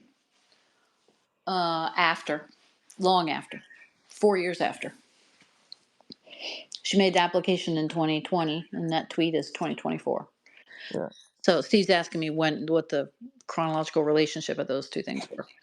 yeah, So, right. So, but I agree with you. In real life, it's you're not going to see this kind of case. But what I always tell people is, for like a false statement, um, on your security clearance application, the government doesn't prosecute those either, except they do when the facts are bad enough or they think the person is involved in something more serious, often espionage, and this is what they can get the person on. right. And that's when you see this kind of charge that never gets brought getting brought. Yeah, and it's you use it to develop a little bit of leverage, Right. and the leverage that they might be interested in gaining against her is, let's talk about the conversations you had with other people about targeting Donald Trump to prevent him from being president. Yeah. Well, the other thing is she's a law enforcement officer and they are held to a higher standard. How can you That's be true the also. attorney general or a prosecutor and engaged in mortgage fraud? That's a no Yeah, go. I'm not. Was she the attorney general at the time that she did this? I'm not sure she was yet. I'm not sure. Let me look and see what they allege in the indictment. Yeah, When was she elected? that's my question. Yeah, I'll look it up She while I'm ran. talking. She campaigned on Getting him. going after Trump. Yeah, right. And when you have that kind of self-righteous, if you broke the law, then you're going to suffer the consequences attitude. That then when this happens to you, I mean, I'm just not interested in your tears about it. Mhm. So, I got a question for you. Uh, can a court implement what I'll call as a threshold of loss to the bank as a basis for selective prosecution? It seems to me when you get into the mm, adopting a threshold, a minimum threshold, that's a sticky wicket. You've got that's a road I'm not sure most courts want to go Well, down. and I think Well, especially because the elements of this offense don't require there to be an actual loss. It's like fraud for the purpose of influencing the lender, right? So yeah, so the threshold, it's maybe a discretionary call by the prosecutor's office, but that doesn't mean that it's selective. And you pointed out that correctly that bringing a charge like this uh, could be merely leverage about something much bigger, and absolutely, there's absolutely, it no could be. way for the court to know that. Right. Yeah. These kinds of cases were very common back in the uh, savings and loan implosion that happened back in the early. 91, 91. Yeah, Yeah. before that even they began before that, and you saw they grew up, they popped up around the country like weeds, Yep. and on the face it some of them didn't look all that serious, but you knew from the people involved that they might have been let off easy compared to the bad things they did. Right. And that is often part of the calculus for the prosecutors. We think this person did more, but we can't prove that. But we can prove this easier crime. Well, that's the Al Capone model, right? So, yeah. It says that she assumed office on January 1 of 2019 as the 67th Attorney General of New York. So she was, in fact, the Attorney General of the state when she signed these documents. Yeah, then that's enough to get past the selective prosecution claim. See, I And think so too. Yeah. the reason the selective prosecution claim is such a difficult hurdle for a defendant to overcome, and it is going to be for Comey as well, is that the almost absolute discretion in who to prosecute and who to not prosecute rests with the executive. Right. Um, We've talked and about this and before. These are really hard motions to yeah, succeed on as a defense lawyer. yeah, It almost doesn't vindictive matter what the prosecution. case is or what the facts are. I've only done it once. Yeah, vindictive prosecution, involves an element of personal animus. Yeah. So that could be a little easier to prove. And that's the one that I was successful on, not the selective. Right. Yeah, but I'm not sure that just animus is typically enough. I mean, I'm sure there's no, but I'm kind of writing on that now. That just the fact that Trump doesn't like Comey for whatever myriad of reasons isn't enough to call into question the decision to direct that Comey be charged. Mm-hmm. Well, and this argument that, well, the president wants it done because he's his, political opponent or because of what Comey did to him or whatever. Okay, but it sort of also ignores the point that the president of the United States, although no one likes this post Watergate, but the constitutional rule is the president of the United States is in charge of the attorney general and the enforcement of the laws of the nation. So, Well, and in fact, the president is the constitutional officer charged to see that the laws are faithfully right, enforced. exactly. So, And if and this is part of kind of what I'm writing on right now. I hope to have it up tomorrow. If the president of the United States is absolutely convinced of Comey's guilt, having right. seen the evidence of his testimony before Congress and believing it to have been false, there is nothing vindictive about directing the prosecutorial authority of the Department of Justice to not allow the statute of limitations to lapse. Right, I agree. They all assume that that's wrong, but in actuality, conceptually, there's nothing wrong with that. I mean, There's post not Nixon, there's nobody likes it, but well, okay. sure, it can be, but and that's maybe a reason to vote against him if he was going to Yeah, run again, or that might be a reason for Congress to take notice and impeach him. right, But it's not a basis to say that the prosecution itself is somehow improper. right. It's no different conceptually. It's no different conceptually for a president to order the Secretary of Defense to do something with the troops than it is for him to order the Attorney General to do something to enforce the law. Right. We just decided to engage in this fiction with the independent counsel statute and the Watergate Nixon problems that we had to protect the DOJ from the president. But that's not really very constitutional, in fact. No, no. There'd be a fourth branch of government if you really wanted it done that way. Right. So now, not that I'm endorsing a president who did what Nixon did and who had an enemies list, and let's stick the IRS on people who are thorns on my Well, side. That's not right he would either. have, and had he not resigned, he would have been impeached. Right, exactly. So, yeah. So I don't see either one of these people being successful on selective or vindictive prosecution. And that was Professor Turley's view as well. He didn't come right out and say it'll fail, but he's making the same point that these are very, very hard motions for defense lawyers to win. And usually they don't win those. Well, I was kind of very surprised.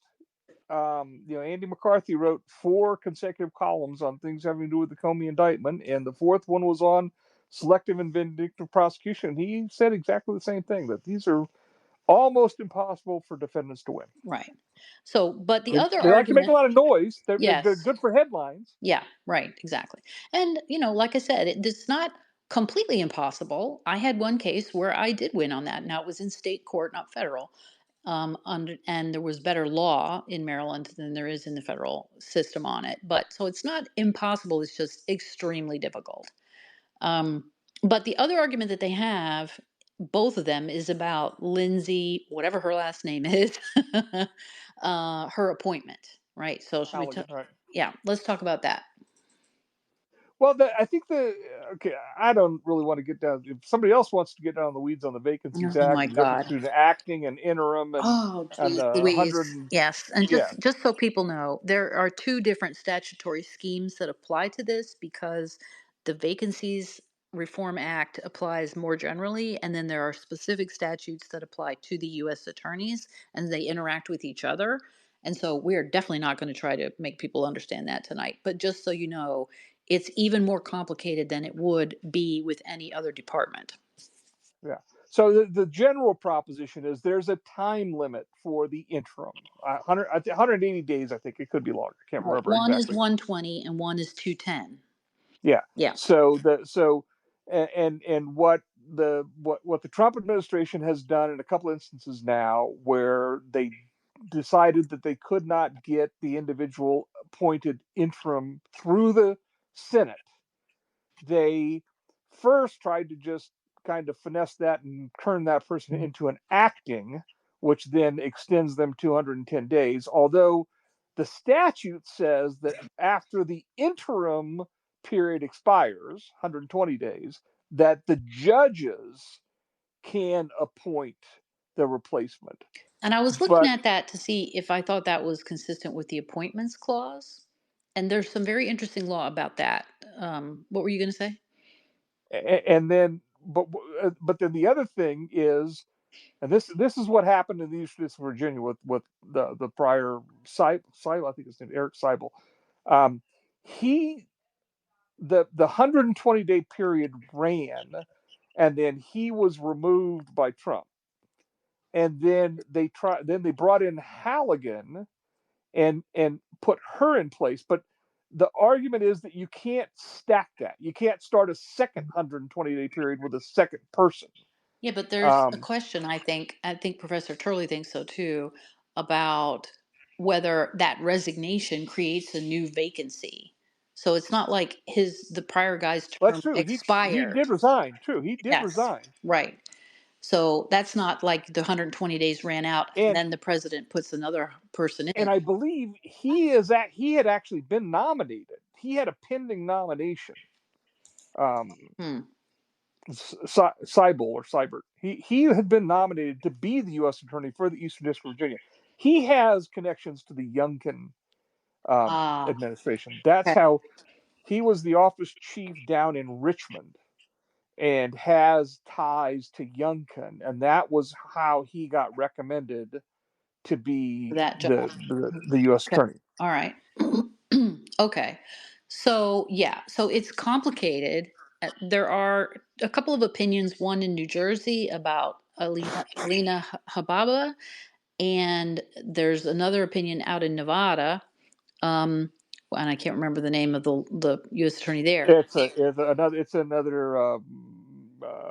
a female with an ethnic name that I can't keep track of, but who had zero connection to federal criminal law when she was made the U.S. the interim in Las Vegas. It was a little bit of a sketchy thing. It's like, who the Cronyism. hell is Who is yeah, this who the hell is person? she? Right. So both of those courts have decided recently, like within the last 2 months here, or maybe a little bit longer, that the actions by the current administration violate the Vacancies Act. But this interaction between the constitutional appointments clause, the vacancies statutes that apply for U.S. attorneys, and the Vacancy Reform Act is so complicated, and the fact patterns are different for all three, that I think it's difficult to predict how it will come out for Well, and then Halligan. and then lay a Humphreys problem on top of it, because you got the statute which says the court can appoint the person who's going to carry out executive power. Yes, but the appointments clause allows the Congress to do that for inferior officers. So there is a very interesting line of cases, some of them Supreme Court cases, and some of them just circuits, about whether or not the acting or the interim is in fact an inferior officer. And there's a Fourth Circuit opinion, which would be binding in Virginia, about basically saying the acting U.S. attorney is not the U.S. attorney, and therefore that person is an inferior officer, and the Constitution allows the Congress to vest the right to name inferior officers in the courts. So there's an argument, I think, going both ways. Really would have to be more deeply researched to figure out, is that provision constitutional? It might be, but it might not be. I lean toward it probably is. So the question is the statute, it are the facts as applied under the statute what they did lawful or unlawful? But the problem for Lindsay is that, and the judges are not going to like this, it's kind of too cute by half the way they did it. Like, they appointed her the the deputy, and then she steps up by operation of law to be the acting after having been the interim. No, I'm So sorry. it's actually That's Hababa in New Jersey. it's I'm more sorry. it's more complicated than that, Right. because Cyber, I can't It's figure out what that Siebert, Seibert, Eric Cyber. Seibert. Seibert resigns, Right. and Bondi actually first names an assistant from the Western District of Virginia. And she's like the acting for 2 days. Right. And then that tweet comes out Right. where Trump says, make Lindsay Halligan the acting. Which apparently was supposed to be a DM, not a tweet. Correct. It was supposed to be a direct message, and he put it out on True Social instead. And then Halligan is sitting as in an office in the White House as special counsel to the president. And so, but Bondi had already filled the spot. Right. So they took Halligan, made her the first assistant, Right. and then had the other one resign Resign. as the acting, which then like you said, by operation of statute, it says the first assistant becomes the acting, which then became Halligan. Then and the one that resigned, who came from the Western District of Virginia, she became the first assistant. Right. They They swapped just spots. swapped. Right. So is that going to work? The courts don't like shit like that. They really don't. It's too cute by half. So I don't know what this judge in Norfolk will do with that. I don't understand why they didn't have. Uh, I'm sure there's a reason. I'm not sure why they didn't just have a main justice lawyer assigned to the case as well, and have it signed by both the assistant attorney general for, the public integrity, Right. along with the U.S. attorney, Well, there's only both two sign it. people left in public integrity, thank God. So they apparently were busy that day. Well, this raises another question, which is the dismissal of the indictment? Let's assume Halligan's appointment is not right, is not lawful under the statute. Is the indictment dismissible on that basis? And in, I think it was in the New Jersey case, the judge there said, okay, well, the appointment is wrong, but that doesn't mean that the indictment is bad. Now, here's the problem, though. Here's the problem for Halligan. If Halligan was never properly appointed, she was the only one that went to the grand jury. Yes, but she's not the decision maker. The grand jury is, right? So how You can't have it. You can't have a non-justice lawyer in the grand jury. But does that invalidate the grand jury's action? I'm not sure that it. If you got a non-justice lawyer presenting the evidence to the grand jury. Yeah. I mean, there is a statute about who can appear in front of the grand jury. Right. And that's in, I think, Title 28 also. Yeah. So, Now, yeah. this is not the problem. And in fact, Andy McCarthy had this today. I did not realize this. Andy had apparently published 3 times that if that indictment is dismissed because of something having to do with Halligan's status, Andy had said in 3 different places that the statute is run. It can't be resurrected. Right. Ed Whalen sent Andy a note pointing out 18 USC section 3288, if my recollection is correct, that says an indictment dismissed, a timely indictment dismissed after the statute is run, extends the statute for 6 more months from the date of the dismissal. Yes, there's more to it than that, but yes, and this statute has been used. I have litigated this in the EDVA, so there's case law on this in front of those judges. They will be aware of this. Yeah. And the other thing is the Supreme Court cases that I was talking about the inferior and the principal officers, where the Supremes have said the appointment is improper. They have often said that doesn't mean that the actions were improper, right? So it's kind of like, okay, you couldn't do that, but we're not going to invalidate what you did. We're just saying you can't do that. Do it going forward. Yeah, that you may be right, is that she was valid until she was invalidated. Right. So there are so many different issues with this problem that I don't know what they will do. Now, the other interesting thing is that the EDVA is the rocket docket, and it's called that for a reason.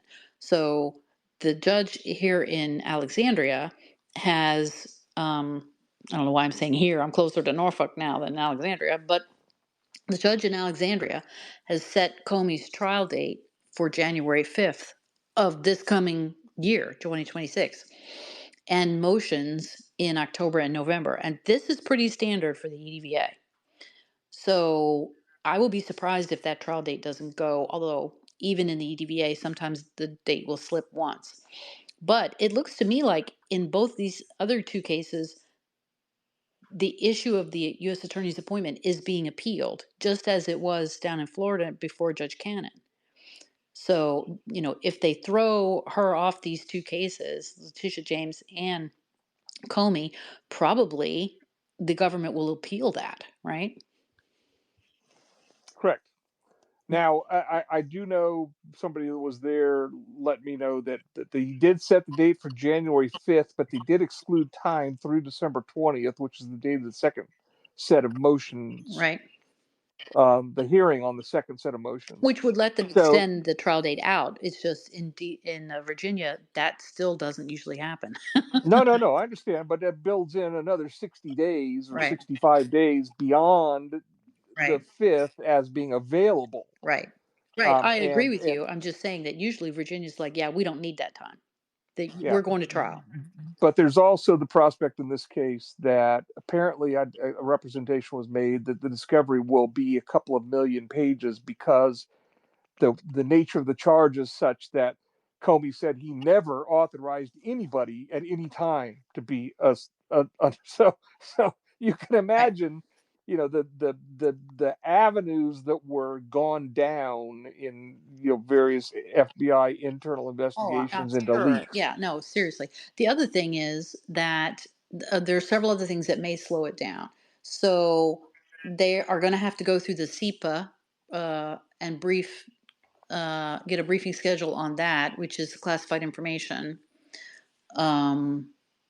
Act, that figuring out whether classified information can or can't be used in court. They still got to get the defense lawyers cleared, although that can be done pretty quickly, and Patrick Fitzgerald's not going to have any trouble with that. But also, the minute entry says, interestingly, the court advised counsel of the process to appoint an out of district judge to resolve the defense motion for disqualification of Lindsay Halligan. So it may be that no judge in Alexandria thinks that it's appropriate to rule on that. Well, and that was actually done in New Jersey. They brought that judge that was assigned to a judge in the Middle District of Pennsylvania to determine whether Alina Habna because I think it's because the judges potentially appoint the successor Right, if right. um, and so they Well, they have an have to deal interest with in the the office outcome. all the time. I mean, it's clear. It makes Yeah, more sense to have a and I judge. can't remember where the judge was from that did the Nevada case, but it was not a Nevada judge. Right. So there's more sort of technical things going on in this case than there often is in a case on the Rocket Docket. So I wouldn't be surprised if this case, Comey's case, kind of becomes one of the exceptions that it does get extended when otherwise it wouldn't in Alexandria. Um, what do you guys make? I meant to ask you this when we talked about the arrest and the summons. He wasn't photographed going in or out of the courthouse. The press was staked out the front of the building. But I saw a lot of people on social media complaining that, he was able to slink in and slink out of the courthouse and that somehow the Bureau was responsible for that. But the Bureau would have had nothing to do with that. Right, and I put a note up on this a couple of days ago that security at the courthouse, ingress, egress, non-public entrances. That's all up to courthouse security and the district and the presiding judge. If Patrick Fitzgerald contacted the presiding judge and said, "We really don't want to create a spectacle at the front, and there's security issues, people getting shot. Can we come in through the Sally Port where Right. marshals come in or?" Can we get access to the basement where the judges Right. park and the judges come Well, in? and the I'm sure they U.S. said, Attorney's Office is on the side of that building there. They have their own separate entrance with security there. And they then they don't go back out onto the street to get into the courthouse. There's an internal, um, ingress into the courthouse. They could have, met up with the prosecutors there. So yeah, I mean, I'm with Bannon on this. If I got indicted for something that I thought was a load of crap and was a political badge of honor, I'd have walked right through that crowd of reporters and said, here I'm here for my show trial. you yeah. know. So I don't know why Big Jim doesn't think that, he's got the righteous angle to be able to do that, but okay, if he's embarrassed to be indicted, then You know what? I suspect it was more of a security issue than that. maybe. Maybe. Um Okay. Well, so both of these defendants are going to be able to make an issue out of Halligan's appointment, and it would be very interesting to see if the judges rule differently on that question, right? Or if they rule the same on it, and but then it feels to me like that will go up on appeal, and so In other cases, in the other districts, the that in other districts that question has been put to the outside judges on behalf of multiple defendants, right, not just one. yeah, that's true. Well, maybe they'll get together, these two, and do it. um, So, but it has the feel to me like Trump's case did of, yeah, we're headed for the Court of Appeals rather than to trial. Yep, very well, very well could. Yeah, yeah. So, is there anything else? Now, I don't see in either case, and this is just sort of the situation in federal court. And we've talked about this before. I don't see off ramps in either of these cases for some kind of motion to dismiss based upon the facts. Even I've seen this again. Being the Comey case is so weak, it's probably going to be thrown Right. out. It's like Who is saying it just that? it doesn't Civil work like lawyers that. are saying that because Yeah, the it criminal doesn't world work like does that. not work that way. Yeah. Weak cases are rejected by juries, not by Right. judges. Right. The weak case is supposed to be declined by the prosecutor's office. Right. Yeah, so that's not going to happen. No one's going to prejudge whether you got enough evidence here. Now, which is not to And in say you fact, can never get a case dismissed on the indictment, but you have to have a good legal argument. Right, right. That somehow, yeah, you have to have like the arguments that we lost in the January 6 cases on Right. 1512 not Right. covering this offense. Statute doesn't apply. You've got what lawyers call multiplicity or duplicity, where you've charged the same crime under separate statutes, and you can't do it that way.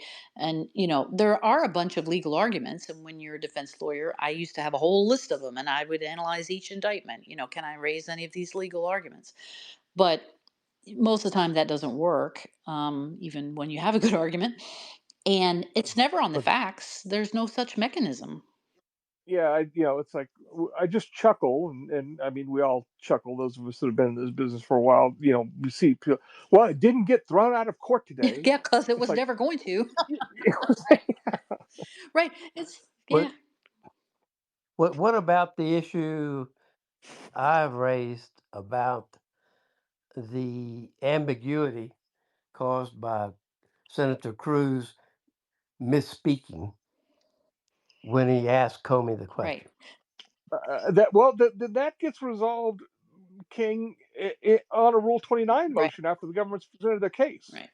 Then the judge can say, the judge can't say before the evidence presented, I understand that, but that how does the prosecution deal with it at trial? Well, which they're going to have to. Right. Yeah. They've got to face up yeah, to that. I still, honestly, I've resisted kind of going back and trying to, carve up his words and the questions. Just that to me, that's just like, Well, so, to let everybody in on the secret here. Ted Cruz began his questioning of Comey with a predicate. He said, "I want to know about your authorization of leaks concerning the investigation into Trump and or the Clinton administration." He didn't mean to say administration. He that meant was to say that was the You second meant to time. say campaign. Yeah. The first time he was correct. He said the Clinton investigation or the Trump investigation. But you're correct. right. Later he repeated himself and he said the Trump investigation or the Clinton administration. Okay, so you have, since Comey didn't really answer the question, he said, "I stand on my prior testimony. I wouldn't change it." But so the question is, what's the question? Is it about? We talked about this the last time. They have Yeah, made a difficult road for themselves to hoe with this way they've, set up what the false statement is. No, and and it's going to come down to the degree to which, as a legal matter, and then as a factual matter, you have to do them in order. They can convince the judge that when Comey said, "I stand by my earlier testimony," that is in effect a repeat of him saying, "I did not ever authorize anybody to be an anonymous source." Yeah, that's what he told. That's what he told Grassley in 2017. he said that, but he said it in response to a question that, in part, at least at one stage of the questioning, referred to the Clinton administration. So that may have been legally the question he was answering. So any version of no was probably correct because he wasn't in the FBI at that point. He was Well, not. He now, didn't have authority to give. So, and and his FBI never investigated the Clinton administration. So he at that point, don't you have? Well, his lawyer's already said he's going to raise. This is what I think the case is called barony. It's like a literal truth defense. But this even goes beyond that. Yeah. This adds another layer to it. Right. I Be- agree. It's like that on steroids. on Right. Yeah. steroids, Yeah. because you have a literal truth defense to a question that is inherently ambiguous. Right. Or at a minimum, if he took literally what the question was, then he gave a truthful answer. He never investigated the Clinton administration. Correct. So but to me, Ship, this gets resolved, has to get resolved before the jury, before it gets to the jury. Nope, I disagree. Yeah, I don't think so either. Those arguments will all be made, and that judge sitting there will say, "I'll take it under advisement." Okay, but And then, so now you're a prosecutor with that type of ruling. What do you? How How do do you you fix handle it it? in front of the you jury? you you, you do the best you can with the evidence, because what the judge is doing, he's saying, if this jury acquits, then I have not thrown it out. If I throw it out, it's appealable. If the jury acquits, it's not I appealable. understand that, but you have an ethical obligation as a prosecutor, and you have an inherently ambiguous in the sense Right. that And you do you have to can have an you can ethical read the legal question as theory of you guilt. you can read the question as A, and you can read the question as B, and either one is And would be right yeah, in the law. but based on So presume how now, do you in good faith present that to the jury as an unambiguous question calling for a truthful answer when you can give a truthful answer to either A or B? It's a pick or choose. This is inherently an unfair indictment. Is my position unfair, probably unconstitutional, because Comey is not accused of giving false testimony so much as giving a false yes or no answer to an ambiguous question. Which is one One, of the reasons why false statements cases are often they rejected by the juries. They don't like it. they fall on the question, not on the answer. I agree, Yeah. 100%. But where I'm struggling, King, is what I started to say. I have not yet gone through and tried to dissect what Mm. Comey said in response to what I just resisted the tediousness that I think that task. Right. Nobody. That you have to So do. the Yes. point is, nobody's paying me to do that. If I And was he's being not paid, retired, King. You and I can be like, but wait a minute. It says here on the transcript. if I was being paid, I would say. Now, this what's really interesting is this would be a far more difficult proposition if you were working on a written record and not the video. They've got the video. Yeah. The jury can watch him Right. and make a credibility judgment. Right. Well, but there's Fourth Circuit case law that goes back 40 years called USB Race that says, with respect to a criminal false statement, which is the charge against Comey, that if the answer the defendant's provided is truthful within a reasonable construction of a contract, it cannot be a false statement. So I think that provides support for King's argument here that if it's within a reasonable construction of the question, then as a matter of law, it cannot be a criminally false statement. You still only get to that on Rule 29, motion for I, acquittal, right? right. Yeah. I agree with Ship Yeah. that that you can't get a pretrial ruling on that. You can try. Yeah. You can You educate the can judge on you it. argue the judge that the thing is so inherently contradictory that it can't go to trial. But I don't think the judge is going to do that. I think it comes. I agree. The judge probably won't do that, but now the ball is in the prosecutor's lap, and as an ethical prosecutor, how do you pursue that? How do you honestly pursue that? You know you're going to lose in the end. You know that no matter what the jury does, you can't show that he gave a false answer to one of the possible constructions of the question. Well, this may be why the principal, the guy who was pre Lindsay, didn't want to indict it. He thought it was too difficult legally. Right. And if you continue to focus on the question as constructed by Cruz, yes, you've got a problem. The answers to Grassley were separate to two different questions. But that's not in the indictment. What's in the indictment is what Cruz asked him. I don't think Cruz's question is in the indictment. The The what answer's in the indictment. the language that's quoted in the count comes out of Cruz's question. Yeah, it summarizes Cruz. Yeah. And this See, is again, I go back to the point I started with. I have not yet crawled inside the right. questions and answers to Right. try to figure We it out. noticed this the last time, and this is what I'm saying. They've really, whether you think Comey lied or not, whether this is a good false statements case or not, the way that the prosecution structured the charge, they have increased their degree of difficulty.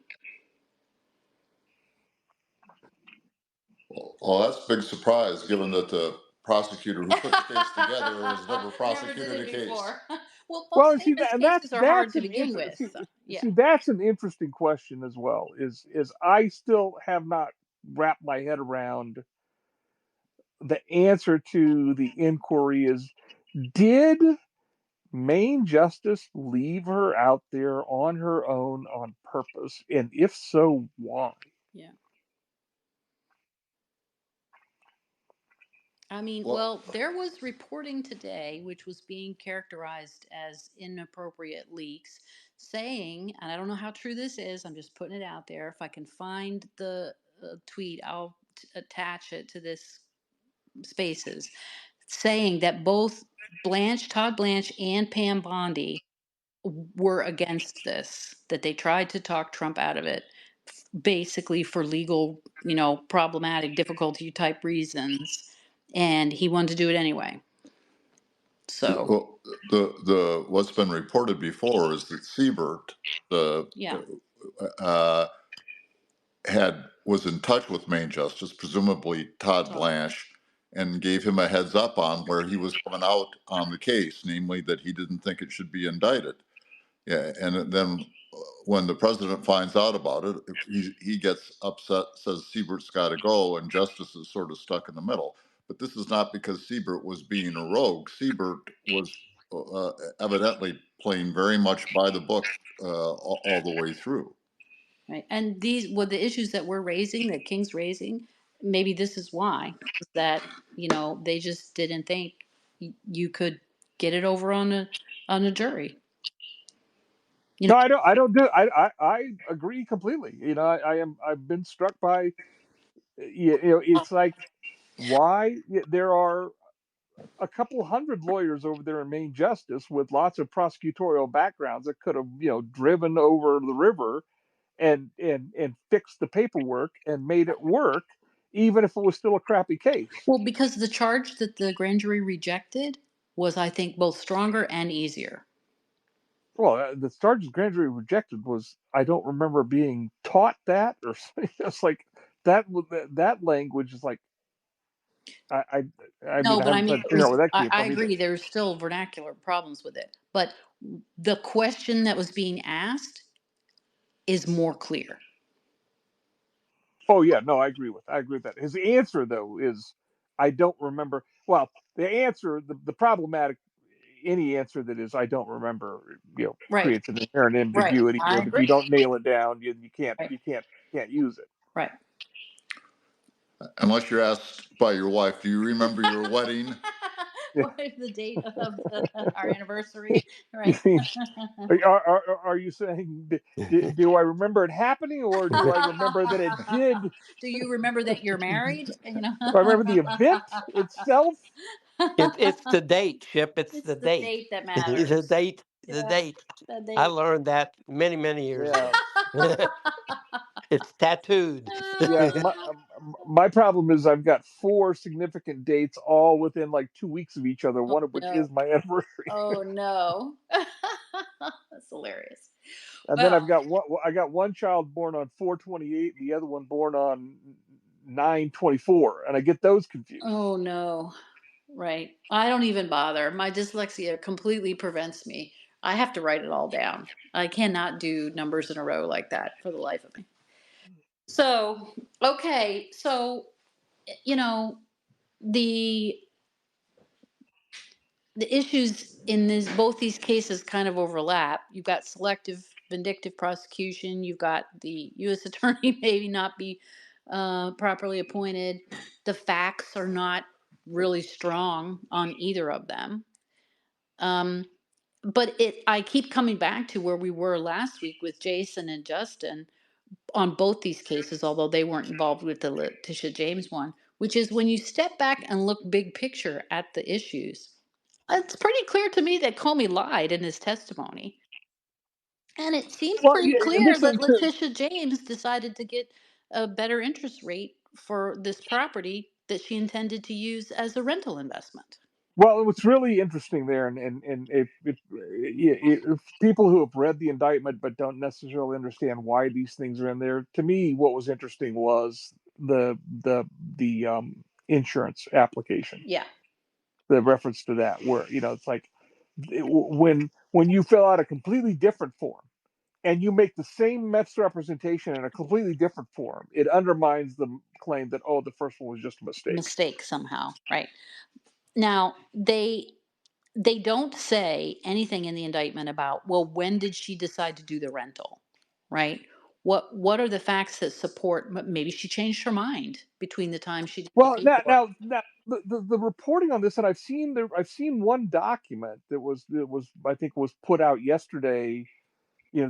Somebody knew this was coming today because there was a leak yesterday of that whatever her name UC's Yeah, memo, suggesting that there was not probable cause. yeah. There's a document there that says it shall be her primary residence, and it says the loan is to that she is assisting her niece in buying the house, and that it will be her niece's primary residence. Um, but I don't think that that the indictment talks to a 3-person family, Yeah. and it doesn't strike me that that would be the niece. I would never write it like that if that was in fact the niece. Um, And the indictment talks about an investment, a rental property investment. So right. somebody is paying rent. And they make Well, the point at the end that it's characterized that way on her tax return as correct, as a rental income. and also that she is the sole borrower. In other words, Right. whatever this issue was about her helping her niece buy the house that has been, you know, Bandied about. that that has been laundered through the press, that looks like maybe there was some earlier arrangement where that's what they were going to do, and then it fell through, so she decided just to buy it herself. Or maybe that is what they thought they were doing, but that still doesn't change the legal character of it. Right. But you're right. I'm glad somebody mentioned that. I forgot about that. That she, for her taxes, she treated it as rental income. Right. So the facts on their face make it seem like, yeah, it's straight out fraud. But you know what? As a defense lawyer, if I only ever relied on what was in the indictment, then everyone would plead guilty, and that's Right. not what Right. happens, right? So, And I noticed something when we had crashed. I saw some reference to some ambiguity between HUD regulations and mortgage lending instructions that makes it unclear as to how you should answer this question or that question. So that's going to be that's one of those devils in the details kind of things. right now, for her case, I think it's more likely she testifies than Comey. Do you guys agree with that? Yeah, except sometimes, well, no, Comey's smart enough. Sometimes you can't save the defendant from themselves. Right. Um, but I think Comey's smart enough to understand that he's probably best served just sitting there and smiling. Right. Letting his lawyer defend him. Because what is he Yeah, going to say? He's going to clarify what his answers were? That's not going to help yeah, him. that doesn't work out. Yeah. But if she, I mean, she's got to kind of get on the stand and explain herself. And then I think it's just like, who knows where that goes. Right. Exactly. Right. Now, I didn't do any guidelines calculation on this, on either of these, but I've done enough It's going to be 1001s to know. I mean, normally those are non-jail offenses. Is the 0 to 6 months, and I think her loss is under the hmm +1. It's right. less than 15,000. So even hers is going to. Well, I don't know. Bank fraud can Yeah, the that base can have a offense level decent. is going to be higher. Her guidelines are going to be higher than his. But I think it's only like 8, and then it really jacks up depending on the loss. Right. Right. But, $18,933 is not doing that much for you on the loss table. No, it's under Yeah. 50,000 is +1. Yeah. Right. Exactly. So these are not going to be. big sentences, even if they get convictions. But, you know, maybe that's not really the point, right? Well, the interesting thing for her is it'll cost her law license and obviously her job. Well, I wonder if Comey's still licensed He probably has his license, but I don't think he's anywhere. Yeah, right. So will there be bar council repercussions for both of them? You know, I would never argue to sic the bar council on anyone, because I think, especially the one in DC, that they're unhinged maniacs. Yeah. You know, worse than the courts even. So Yeah. They could go after Trump's lawyers on that one, even if they win. DC is so bad. yeah, The jury pool for her case Steve's telling me about the jury pool. Hold on here a second. Yeah. is going to be drawn from the cities of Newport News, Hampton, and Williamsburg, and the counties of Gloucester and James City. Okay, so Steve says the Norfolk division is Norfolk and Hampton, Newport News, which are on the peninsula, and Williamsburg up here where we are. I guess I'll No, have to no, stop the talking two of about this you. case if I get on the jury pool. And also Gloucester, which is across the York River. So that's interesting. So yeah, there will be actually quite a bit of red, not just blue, in that jury pool. But Yep. yeah, so Even though Alexandria jury pool, obviously, no, Alexandria, Arlington, Fairfax are not good, no, but some of those outer counties yeah, are not terrible. not terrible. No. So Steve and I tried a case in Richmond years and years ago, um, which was a civil case, but trade secrets case. But the jury pool in Richmond was pretty good, pretty balanced. I thought, you know, same kind of thing. The city jurors are more to the left, but the counties folks are more to the right. So very different from DC, I will say. Yeah. All right. Any other topics we want to cover tonight? No, I think I'm exhausted. I'd written on the sentencing, but we can wait on another Yeah. night for that. Yeah, I need to pull some of those documents.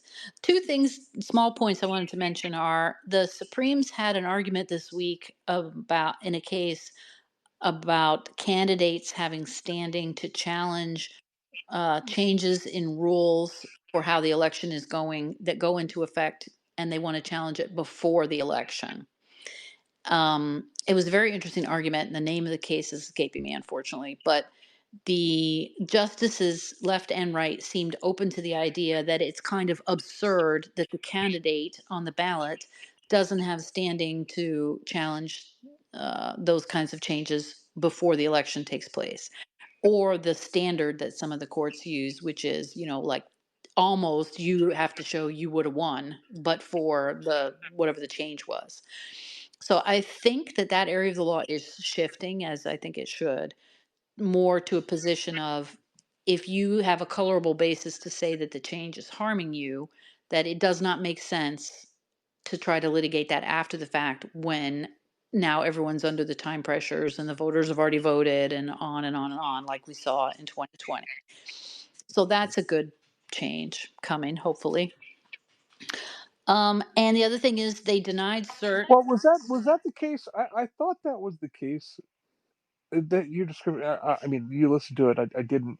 Was that the case challenging the extension of vote Yes, counting? for like 14 days after the date of the election. Yeah. Right. Yeah. So the other thing is they denied cert on Ghislaine Maxwell's case. So this is the first week the court is in session for the term. And so they had a very long conference where they talked over basically all the stuff that had built up over the summer.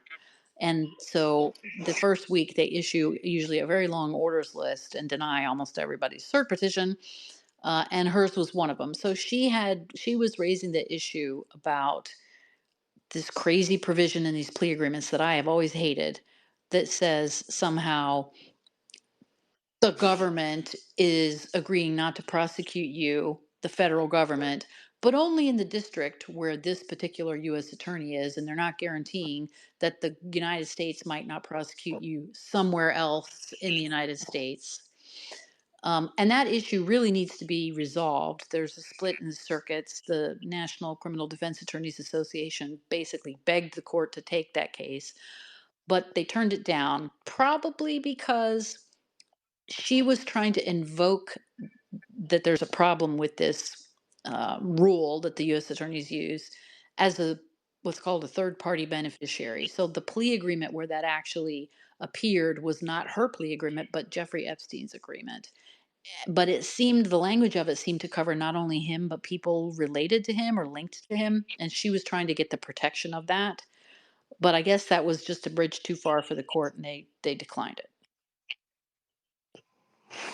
So her case is done. She's going to serve her time now. Yep, I kind of half expect Trump's going to commute her sentence, but we'll see. What a firestorm that will create. Good God. All right.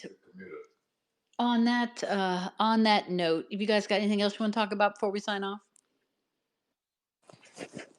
That's Not all I me. got. That's all. Yep. We going 2 hours. Yeah. What? Well, part of the time was, the crash. Right.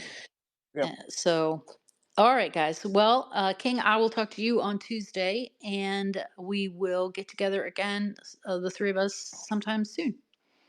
All right. Thanks. Good night, all. Good night.